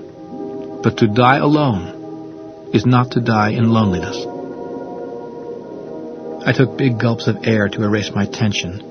As I breathed deeply, my mind became clear. "The great issue with us males is our frailty," he went on. "When our awareness begins to grow, it grows like a column, right on the midpoint of our luminous being, from the ground up. That column has to reach a considerable height before we can rely on it. At this time in your life, as a sorcerer, you easily lose your grip on your new awareness. When you do that, you forget everything you have done and seen on the warrior's path, because your consciousness shifts back to the awareness of your everyday life. I have explained to you that the task of every male sorcerer is to reclaim everything he has done and seen on the warrior's path while he was on new levels of awareness. The problem of every male sorcerer is that he easily forgets because his awareness loses its new level and falls to the ground at the drop of a hat." "I understand exactly what you're saying, Don Juan," I said. "Perhaps this is the first time I have come to the full realization of why I forget everything, and why I remember everything later. I have always believed that my shifts were due to a personal condition. I know now why these changes take place. Yet I can't verbalize what I know." "Don't worry about verbalizations," Don Juan said. "You'll verbalize all you want in due time. Today, you must act on your inner silence, on what you know without knowing. You know to perfection what you have to do, but this knowledge is not quite formulated in your thoughts yet." On the level of concrete thoughts or sensations, all I had were vague feelings of knowing something that was not part of my mind. I had, then, the clearest sense of having taken a huge step down. Something seemed to have dropped inside me. It was almost a jolt. I knew that I had entered into another level of awareness at that instant. Don Juan told me then that it is obligatory for a warrior to say goodbye to all the people he leaves behind. He must say his goodbye in a loud and clear voice, so that his shout and his feelings will remain forever recorded in those mountains. I hesitated for a long time, not out of bashfulness, but because I didn't know whom to include in my thanks. I had completely internalized the sorcerer's concept that warriors can't owe anything to anyone. Don Juan had drilled a sorcerer's axiom into me. Warriors pay elegantly, generously, and with unequaled ease every favor, every service rendered to them. In this manner, they get rid of the burden of being indebted. I had paid, or I was in the process of paying, everyone who had honored me with their care or concern. I had reviewed my life to such an extent that I had not left a single stone unturned. I truthfully believed in those days that I didn't owe anything to anyone. I expressed my beliefs and hesitation to Don Juan. Don Juan said that I had indeed reviewed my life thoroughly, but he added that I was far from being free of indebtedness. "How about your ghosts?" he went on. "Those you can no longer touch." He knew what he was talking about. During my review of my life, I had recounted to him every incident that I could remember. Out of the hundreds of incidents that I related to him, he had isolated 3 as samples of indebtedness that I incurred very early in life, and added to that my indebtedness to the person who was instrumental in my meeting him. I had thanked my friend profusely, and I had sensations that something out there acknowledged my thanks. The other 3 had remained stories from my life, stories of people who had each given me an inconceivable gift, and whom I had never thanked. One of these stories had to do with the man I'd known when I was a child. His name was Mr. Leandro Acosta. He was my grandfather's arch-enemy, his true nemesis. My grandfather had accused this man repeatedly of stealing chicken from his chicken farm. The man wasn't a vagrant, but someone who did not have a steady, definite job. He was a maverick of sorts, a gambler, a master of many trades, handyman, self-styled curer, hunter, and provider of plant and insect specimens for local herbalists and curers, and any kind of bird or mammal life for taxidermists or pet shops. People believed that he made tons of money, but that he couldn't keep it or invest it.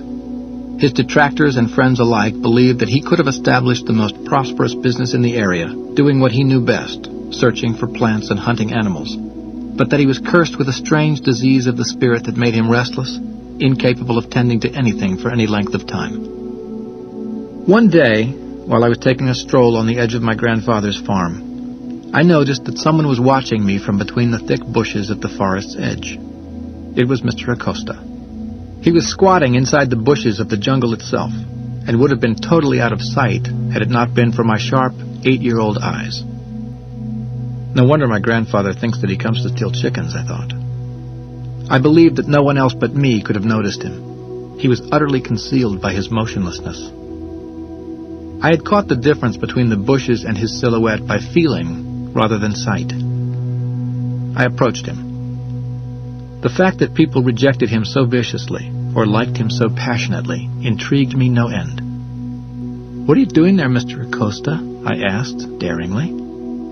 "I'm taking a shit while I look at your grandfather's farm," he said, "so you better scram before I get up unless you like the smell of shit." I moved away a short distance. I wanted to know if he was really doing what he was claiming. He was. He got up. I thought he was going to leave the bush and come onto my grandfather's land and perhaps walk across to the road, but he didn't. He began to walk inward, into the jungle. Hey, Mr. Acosta," I yelled. "Can I come with you?" I noticed that he had stopped walking. It was again more a feeling than an actual sight because the bush was so thick. "You can certainly come with me if you can find an entry into the bush," he said. That wasn't difficult for me. In my hours of idleness, I had marked an entry into the bush with a good-sized rock.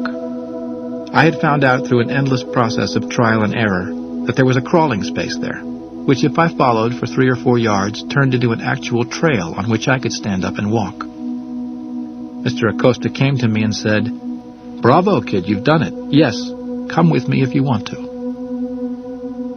That was the beginning of my association with Mr. Leandro Acosta. We went on daily hunting expeditions.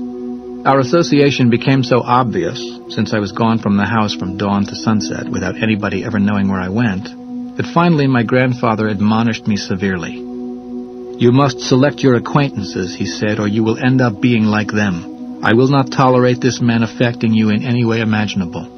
He could certainly transmit to you his elan, yes, and he could also influence your mind to be just like his, useless.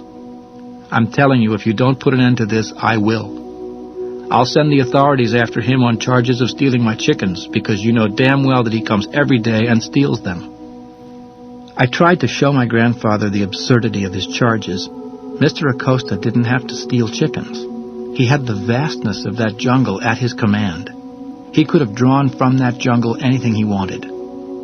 But my arguments infuriated my grandfather even more. I realized then that my grandfather secretly envied Mr. Acosta's freedom. And Mr. Acosta was transformed for me by this realization from a nice hunter into the ultimate expression of what is at the same time both forbidden and desired. I attempted to curtail my encounters with Mr. Acosta, but the lure was just too overwhelming for me. Then, one day, Mr. Acosta and 3 of his friends proposed that I do something that Mr. Acosta had never done before: catch a vulture alive, uninjured. He explained to me that the vultures of the area, which were enormous, with a 5 to 6 foot wingspan, had 7 different types of flesh in their bodies, and each one of those 7 types served a specific curative purpose. He said that the desired state was that the vulture's body not be injured. The vulture had to be killed by tranquilizer, not by violence. It was easy to shoot it, but in that case the meat lost its curative value. So the art was to catch it alive, a thing that he had never done.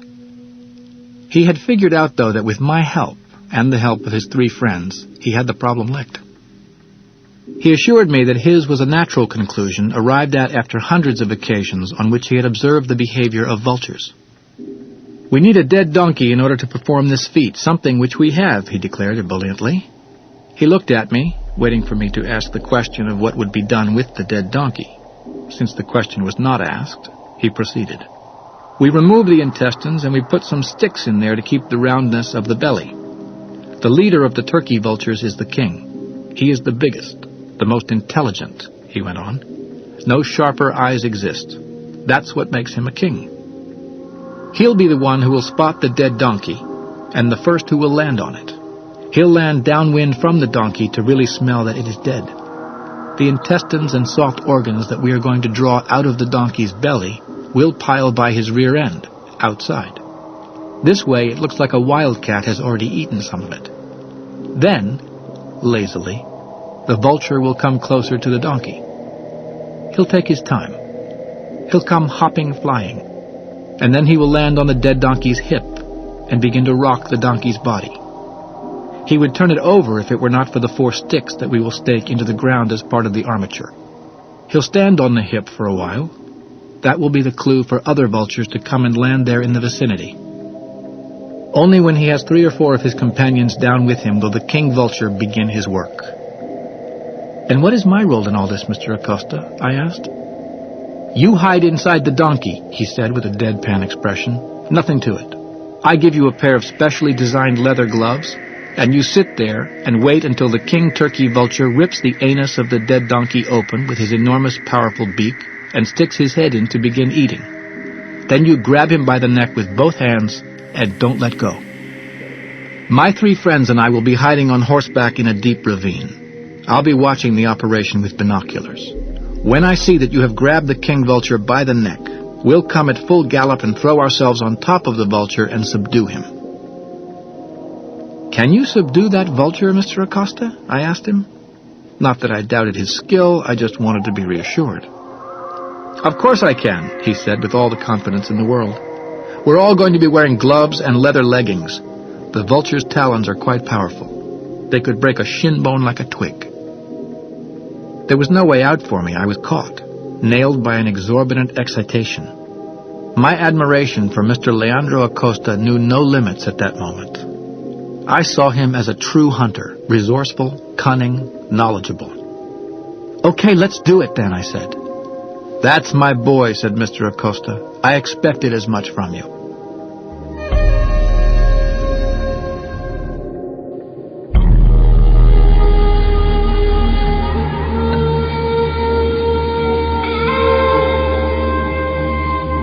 He had put a thick blanket behind his saddle, and one of his friends just lifted me up and put me on Mr. Acosta's horse, right behind the saddle, sitting on the blanket.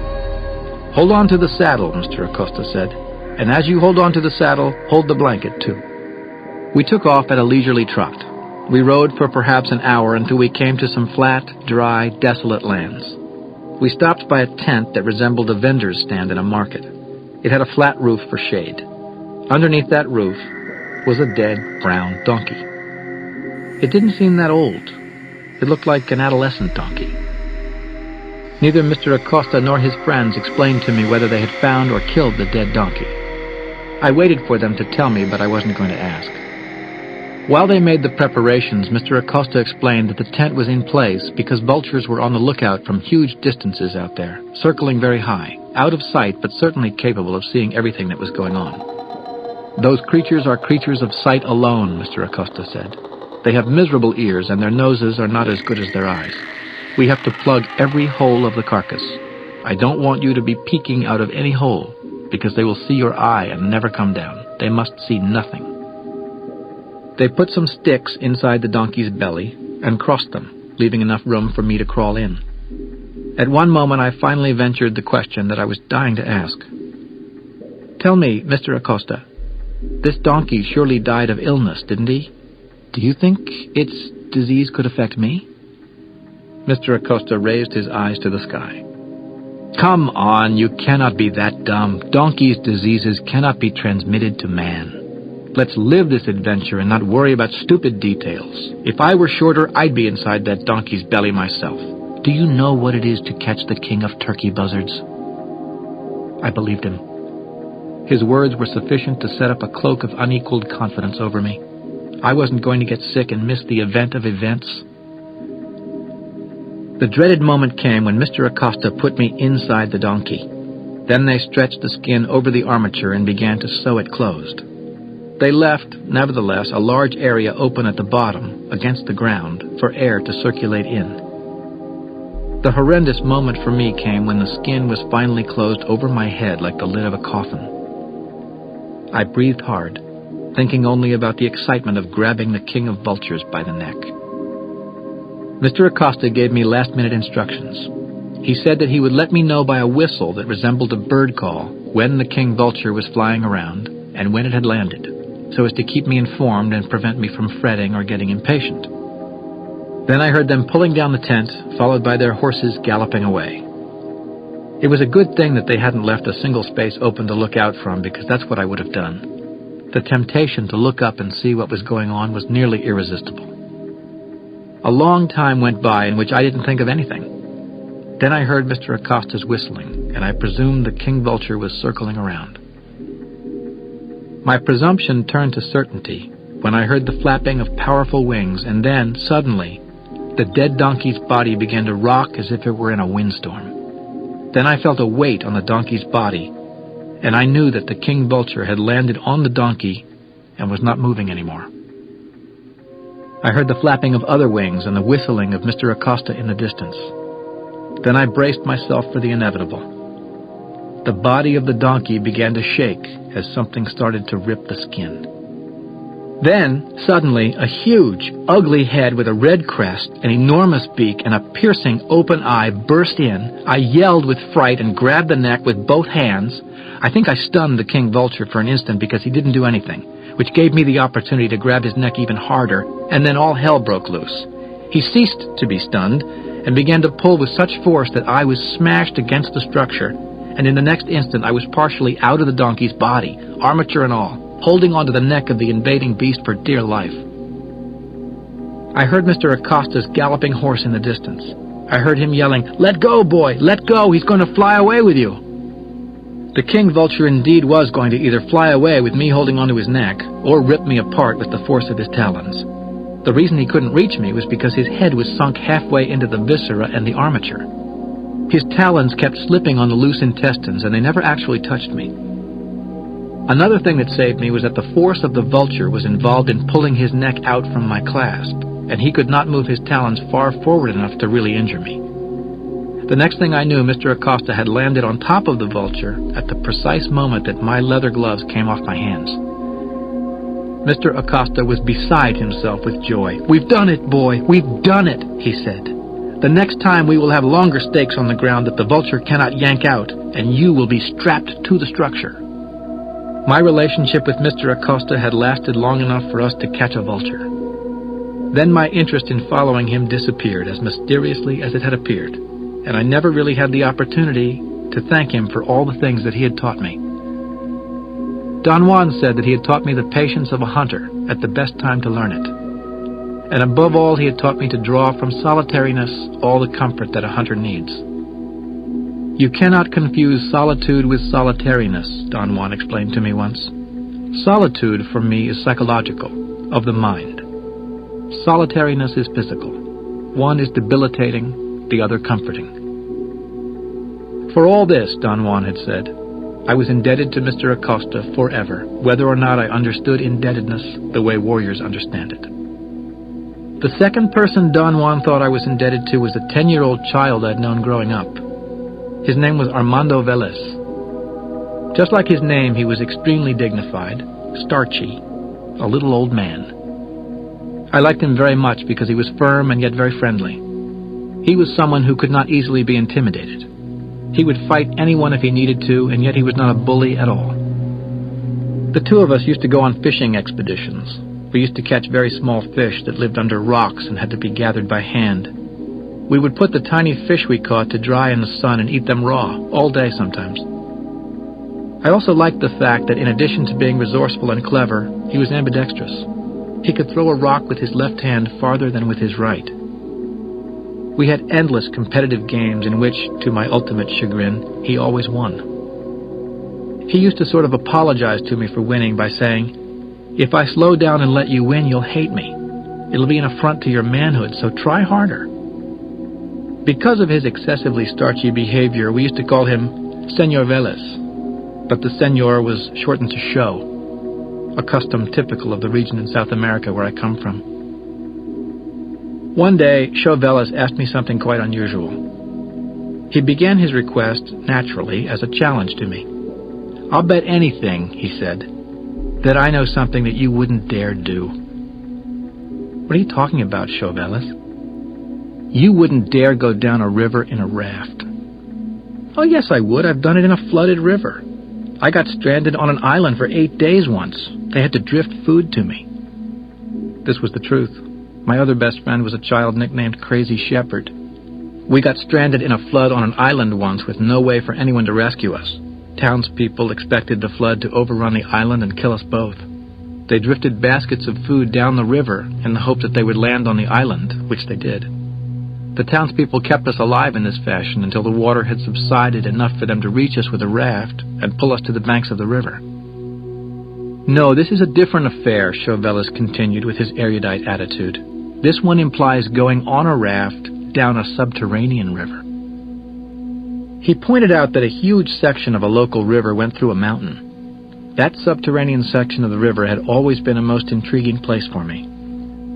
Its entrance into the mountain was a foreboding cave of considerable size, always filled with bats and smelling of ammonia. Children of the area were told that it was the entrance to hell. Sulfur fumes, heat, stench. "You bet your friggin' boots, Chauvelis, that I will never go near that river in my lifetime," I yelled. "Not in 10 lifetimes. You have to be really crazy to do something like that." Chauvelis' serious face got even more solemn. "Oh," he said, "then I will have to do it all by myself. I thought for a minute that I could goad you into going with me. I was wrong. My loss." "Hey, Chauvelis, what's with you? Why in the world would you go into that hellish place?" "I have to," he said in his gruff little voice. "You see, my father would be as crazy as you are, except that he is a father and a husband. He has 6 people who depend on him. Otherwise, he would be as crazy as a goat. My 2 sisters, my 2 brothers, my mother, and I depend on him. He is everything to us." I didn't know who Chauvelis' father was. I had never seen him. I didn't even know what he did for a living. Chauvelis revealed that his father was a businessman and that everything that he owned was on the line, so to speak. "My father has constructed a raft and wants to go," Chauvelis continued. "He wants to make that expedition. My mother says that he's just letting off steam, but I don't trust him. I have seen your crazy look in his eyes. One of these days, he'll do it, and I'm sure that he'll die. So, I'm going to take his raft and go into that river myself. I know that I will die, but my father won't." I felt something like an electric shock go through my neck, and I heard myself saying in the most agitated tone one can imagine, "I'll do it, Chauvelis, I'll do it, yes, yes, it'll be great, I'll go with you." Chauvelis had a smirk on his face. I understood it as a smirk of happiness at the fact that I was going with him, not at the fact that he had succeeded in luring me. He expressed that feeling in his next sentence. "I know that if you are with me, I will survive," he said. I didn't care whether Chauvelis survived or not. What had galvanized me was his courage. I knew that Chauvelis had the guts to do what he was saying. He and Crazy Shepherd were the only gutsy kids in town. They both had something that I considered unique and unheard of. Courage. No one else in that whole town had any. I had tested them all. As far as I was concerned, every one of them was dead, including the love of my life, my grandfather. I knew this without the shadow of a doubt when I was 10. Chauvelis's daring was a staggering realization for me. I wanted to be with him to the bitter end. We made plans to meet at the crack of dawn, which we did, and the two of us carried his father's lightweight raft for 3 or 4 miles out of town, into some low green mountains to the entrance of the cave where the river became subterranean. The smell of bat manure was overwhelming. We crawled on the raft and pushed ourselves into the stream. The raft was equipped with flashlights, which we had to turn on immediately. It was pitch black inside the mountain and humid and hot. The water was deep enough for the raft and fast enough that we didn't need to paddle. The flashlights would create grotesque shadows. Chauvelis whispered in my ear that perhaps it was better not to look at all, because it was truly something more than frightening. He was right. It was nauseating, oppressive. The lights stirred bats so that they began to fly around us, flapping their wings aimlessly. As we traveled deeper into the cave, we reached an area where there were not even any bats. There was only stagnant air that was heavy and hard to breathe. After what seemed like hours, we came to a sort of pool where the water was very deep. It hardly moved. It looked as if the main stream had been dammed. "We're stuck," Chauvelis whispered in my ear. "There's no way for the raft to go through, and there's no way for us to go back." The current was just too great for us to even attempt a return trip. We decided that we had to find a way out. I realized then that if we stood on top of the raft, we could touch the ceiling of the cave, which meant that the water had been dammed almost all the way to the top of the cave. At its entrance, the cave had been cathedral-like, maybe 50 feet high. My only conclusion was that we were on top of a pool that was about 50 feet deep. We tied the raft to a rock and began to swim into the depths, trying to feel for a movement of water, a current. Everything was humid and hot on the surface, but very cold a few feet below. My body felt the change in temperature, and I became frightened. A strange animal fear that I had never felt before. I surfaced. Chauvelis must have felt the same. We bumped into each other on the surface. "I think we're close to dying," he said solemnly. I didn't share his solemnity or his desire to die. I searched frantically for an opening. Floodwaters must have carried rocks that had created a dam. I found a hole big enough for my 10-year-old body to go through. I pulled Chauvelis down and showed the hole to him. It was impossible for the raft to go through it. We pulled our clothes from the raft and tied them into a very tight bundle and swam downward with them until we found the hole again and went through it. We ended up on a water slide like the ones in amusement parks. Rocks covered with lichen and moss allowed us to slide for a great distance without being injured at all. Then we came into another enormous cathedral-like cave where the water continued flowing, waist deep. We saw the light of the sky at the end of the cave and waded out. Without saying a word, we spread out our clothes and let them dry in the sun, then got dressed and headed back for town. Chauvelis was nearly inconsolable because he had lost his father's raft. My father would have died there, he finally conceded. His body would never have gone through the hole we went through. He's too big for it. My father's a big, fat man, he said, but he would have been strong enough to walk his way back to the entrance. I doubted it. As I remembered at times, due to the inclination, the current was astoundingly fast. I conceded that perhaps a desperate big man could have finally walked his way out with the aid of ropes and a lot of effort. The issue of whether Chauvelis' father would have died there or not was not resolved then, but that didn't matter to me. What mattered was that for the first time in my life, I had felt the sting of envy. Chauvelis was the only being I ever envied in my life. He had someone to die for, and he had proven to me that he would do it. I had no one to die for, and I had proven nothing at all. In a symbolic fashion, I gave Chauvelis the total cake. His triumph was complete. I bowed out. That was his town, those were his people, and he was the best among them as far as I was concerned. When we parted that day, I spoke a banality that turned out to be a deep truth when I said, "Be the king of them, Chauvelis. You are the best." I never spoke to him again. I purposely ended my friendship with him. I felt that this was the only gesture I could make to denote how profoundly I had been affected by him. Don Juan believed that my indebtedness to Chauvelis was imperishable, that he was the only one who had ever taught me that we must have something we could die for before we could think that we have something to live for. "If you have nothing to die for," Don Juan said to me once, "how can you claim that you have something to live for? The two go hand in hand, with death at the helm."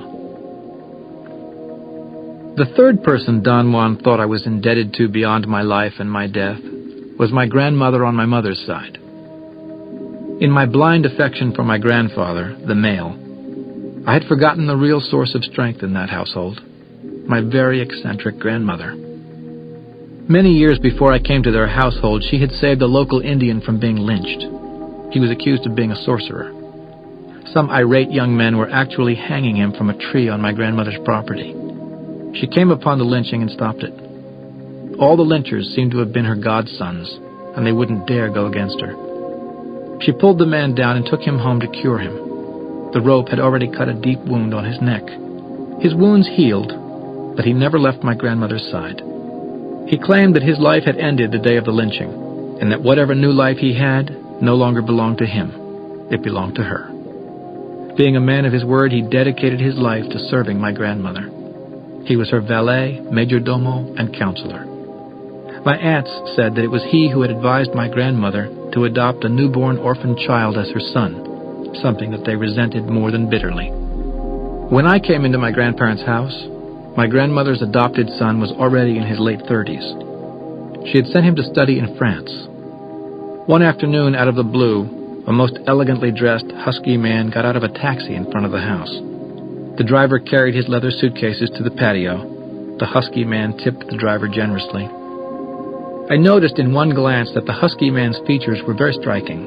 He had long curly hair and long curly eyelashes. He was extremely handsome without being physically beautiful.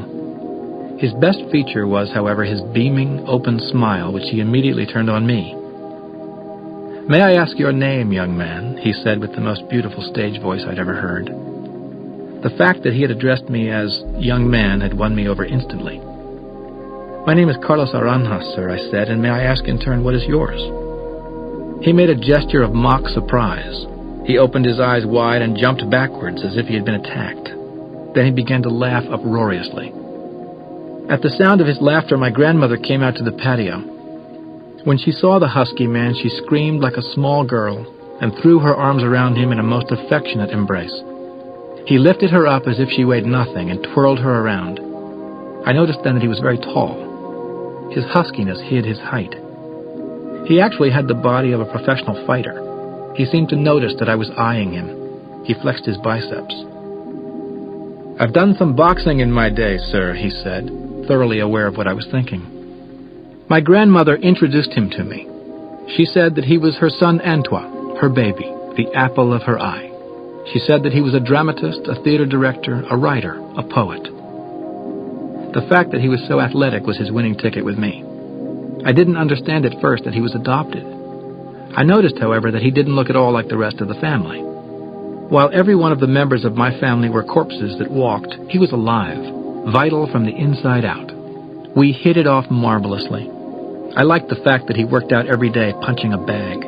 I liked immensely that he not only punched the bag, he kicked it too, in the most astounding style, a mixture of boxing and kicking. His body was as hard as a rock. One day, Antoine confessed to me that his only fervent desire in life was to be a writer of note. "I have everything," he said. "Life has been very generous to me. The only thing I don't have is the only thing I want: talent. The muses do not like me. I appreciate what I read, but I cannot create anything that I like to read. That's my torment. I lack the discipline or the charm to entice the muses, so my life is as empty as anything can be. Antoine went on to tell me that the one reality that he had was his mother. He called my grandmother his bastion, his support, his twin soul. He ended up by voicing a very disturbing thought to me.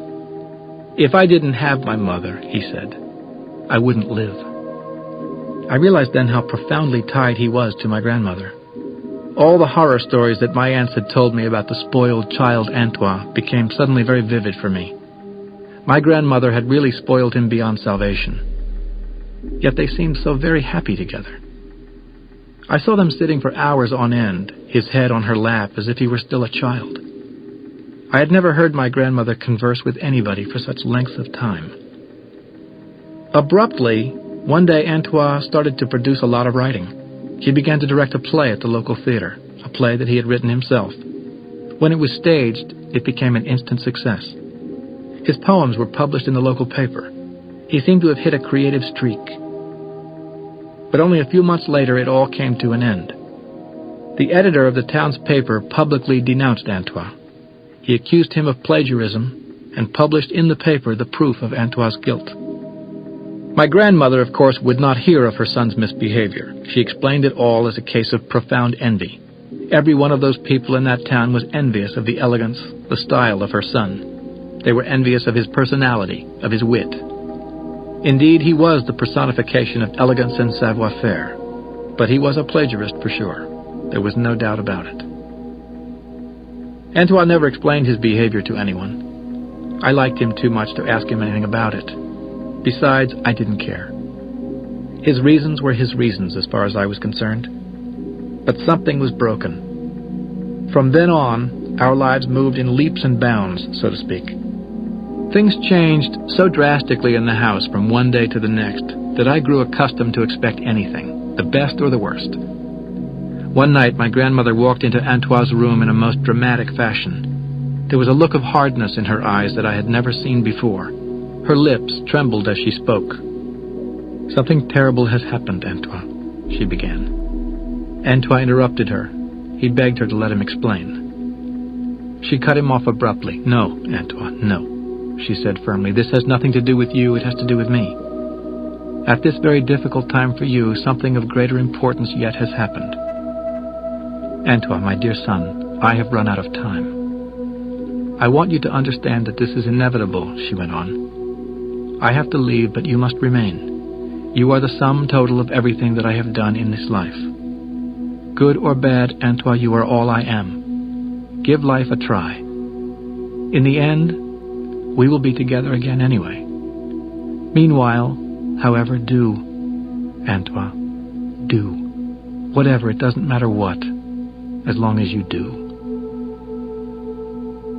I saw Antoine's body as it shivered with anguish. I saw how he contracted his total being, all the muscles of his body, all his strength. It was as if he had shifted gears from his problem, which was like a river, to the ocean.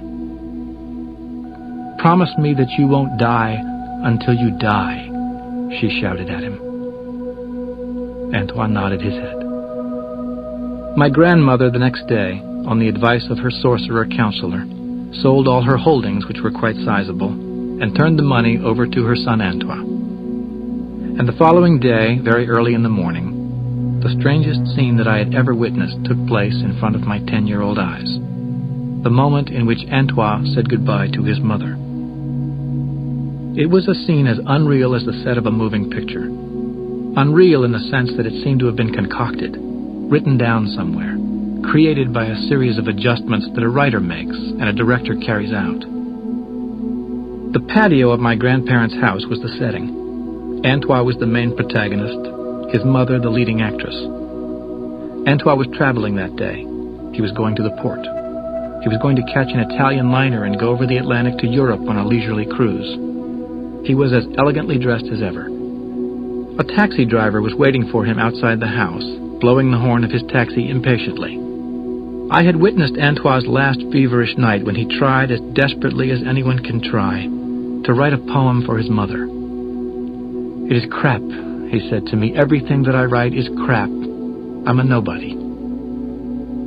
I assured him, even though I was nobody to assure him, that whatever he was writing was great. At one moment I got carried away and stepped over certain boundaries I should never have crossed. Take it from me, Antoine, I yelled. I'm a worse nobody than you. You have a mother. I have nothing. Whatever you are writing is fine. Very politely, he asked me to leave his room. I had succeeded in making him feel stupid, having to listen to advice from a nobody kid. I bitterly regretted my outburst. I would have liked him to keep on being my friend. Antoine had his elegant overcoat neatly folded, draped over his right shoulder. He was wearing a most beautiful green suit, English cashmere. My grandmother spoke. You have to hurry up, dear, she said. Time is of the essence. You have to leave. If you don't, these people will kill you for the money. She was referring to her daughters and their husbands, who were beyond fury when they found out that their mother had quietly disinherited them, and that the hideous Antoine, their arch-enemy, was going to get away with everything that was rightfully theirs. I'm sorry I have to put you through all this, my grandmother apologized, but as you know, time is independent of our wishes. Antoine spoke with his grave, beautifully modulated voice. He sounded more than ever like a stage actor. It'll take but a minute, Mother, he said. I'd like to read something that I have written for you. It was a poem of thanks. When he had finished reading, he paused. There was such a wealth of feeling in the air, such a tremor. It was sheer beauty, Antoine, my grandmother said, sighing. It expressed everything that you wanted to say, everything that I wanted to hear. She paused for an instant. Then her lips broke into an exquisite smile. Plagiarized, Antoine? She asked. Antoine's smile in response to his mother was equally beaming. Of course, Mother, he said. Of course. They embraced, weeping. The horn of the taxi sounded more impatient yet. Antoine looked at me where I was hiding under the stairway. He nodded his head slightly as if to say, Goodbye, take care. Then he turned around, and without looking at his mother again, he ran toward the door. He was 37 years old, but he looked like he was 60. He seemed to carry such a gigantic weight on his shoulders. He stopped before he reached the door, when he heard his mother's voice admonishing him for the last time. Don't turn around to look, Antoine, she said. Don't turn around to look, ever. Be happy and do. Do. There is the trick. Do. The scene filled me with a strange sadness that lasts to this day. A most inexplicable melancholy that Don Juan explained as my first-time knowledge that we do run out of time. The next day, my grandmother left with her counselor, manservant, valet, on a journey to a mythical place called Rondonia, where her sorcerer helper was going to elicit her cure. My grandmother was terminally ill, although I didn't know it. She never returned, and Don Juan explained the selling of her holdings and giving them to Antoine as a supreme sorcerer's maneuver executed by her counselor to detach her from the care of her family. They were so angry with Mother for her deed that they didn't care whether or not she returned. I had the feeling that they didn't even realize that she had left. On the top of that flat mountain, I recollected those three events as if they had happened only an instant before. When I expressed my thanks to those three persons, I succeeded in bringing them back to that mountaintop. At the end of my shouting, my loneliness was something inexpressible. I was weeping uncontrollably. Don Juan very patiently explained to me that loneliness is inadmissible in a warrior. He said that warriors can count on one being on which they can focus all their love, all their care. This marvelous earth, the mother, the matrix, the epicenter of everything we are and everything we do, the very being to which all of us return, the very being that allows warriors to leave on their definitive journey. Don Genaro proceeded to perform then an act of magical intent for my benefit. Lying on his stomach, he executed a series of dazzling movements. He became a blob of luminosity that seemed to be swimming, as if the ground were a pool. Don Juan said that it was Genaro's way of hugging the immense earth, and that in spite of the difference in size, the earth acknowledged Genaro's gesture. The sight of Genaro's movements and the explanation of them replaced my loneliness with sublime joy. "I can't stand the idea that you are leaving, Don Juan," I heard myself saying. The sound of my voice and what I had said made me feel embarrassed. When I began to sob involuntarily, driven by self-pity, I felt even more chagrined. "What is the matter with me, Don Juan?" I muttered. "I'm not ordinarily like this." "What's happening to you is that your awareness is on your toes again," he replied, laughing. Then I lost any vestige of control and gave myself fully to my feelings of dejection and despair. "I'm going to be left alone," I said in a shrieking voice. "What's going to happen to me? What's going to become of me?" "Let's put it this way," Don Juan said calmly. "In order for me to leave this world and face the unknown, I need all my strength, all my forbearance, all my luck. But above all, I need every bit of a warrior's guts of steel. To remain behind and fare like a warrior, you need everything of what I myself need. To venture out there, the way we are going to, is no joking matter, but neither is it to stay behind."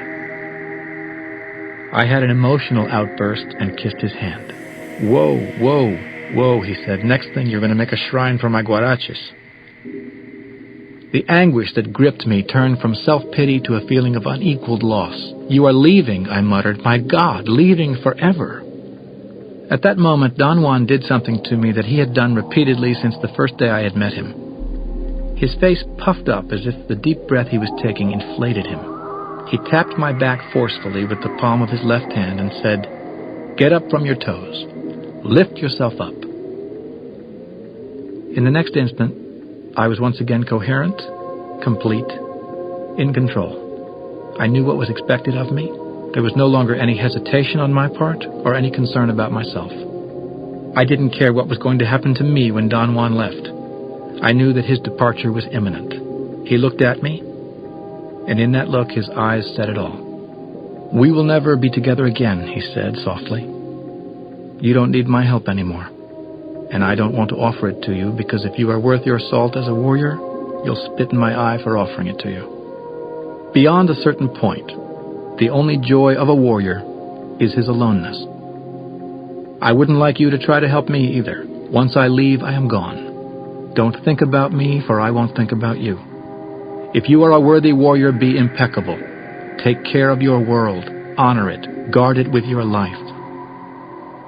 He moved away from me. The moment was beyond self-pity or tears or happiness. He shook his head as if to say goodbye, or as if he were acknowledging what I felt. "Forget the self and you will fear nothing, in whatever level of awareness you find yourself to be," he said. He had an outburst of levity. He teased me for the last time on this earth. "I hope you find love," he said. He raised his palm toward me and stretched his fingers like a child, then contracted them against the palm. "Ciao," he said. I knew that it was futile to feel sorry or to regret anything, and that it was as difficult for me to stay behind as it was for Don Juan to leave. Both of us were caught in an irreversible energetic maneuver that neither of us could stop. Nevertheless, I wanted to join Don Juan, follow him wherever he went. The thought crossed my mind that perhaps if I died, he would take me with him. I saw then how Don Juan Matus, the Nahual, led the 15 other seers who were his companions, his wards, his delight, one by one to disappear in the haze of that mesa toward the north. I saw how every one of them turned into a blob of luminosity, and together they ascended and floated above the mountain top like phantom lights in the sky. They circled above the mountain once, as Don Juan had said they would do. Their last survey, the one for their eyes only, their last look at this marvelous earth. And then they vanished. I knew what I had to do. I had run out of time. I took off at my top speed toward the precipice and leaped into the abyss. I felt the wind on my face for a moment, and then the most merciful blackness swallowed me like a peaceful, subterranean river. Syntax. A man staring at his equations said that the universe had a beginning. There had been an explosion, he said, a bang of bangs, and the universe was born. And it is expanding, he said. He had even calculated the length of its life.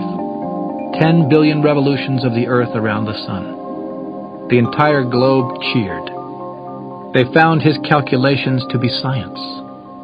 None thought that by proposing that the universe began, the man had merely mirrored the syntax of his mother tongue, a syntax which demands beginnings, like birth, and developments, like maturation, and ends, like death, as statements of facts.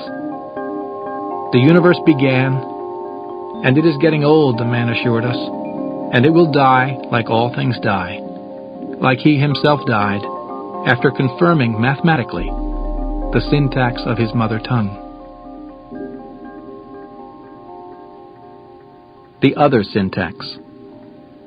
Did the universe really begin? Is the theory of the Big Bang true? These are not questions, though they sound like they are. Is the syntax that requires beginnings, developments, and ends as statements of fact the only syntax that exists? That's the real question. There are other syntaxes. There is one, for example, which demands that varieties of intensity be taken as facts. In that syntax, nothing begins and nothing ends. Thus, birth is not a clean, clear-cut event, but a specific type of intensity. And so is maturation. And so is death.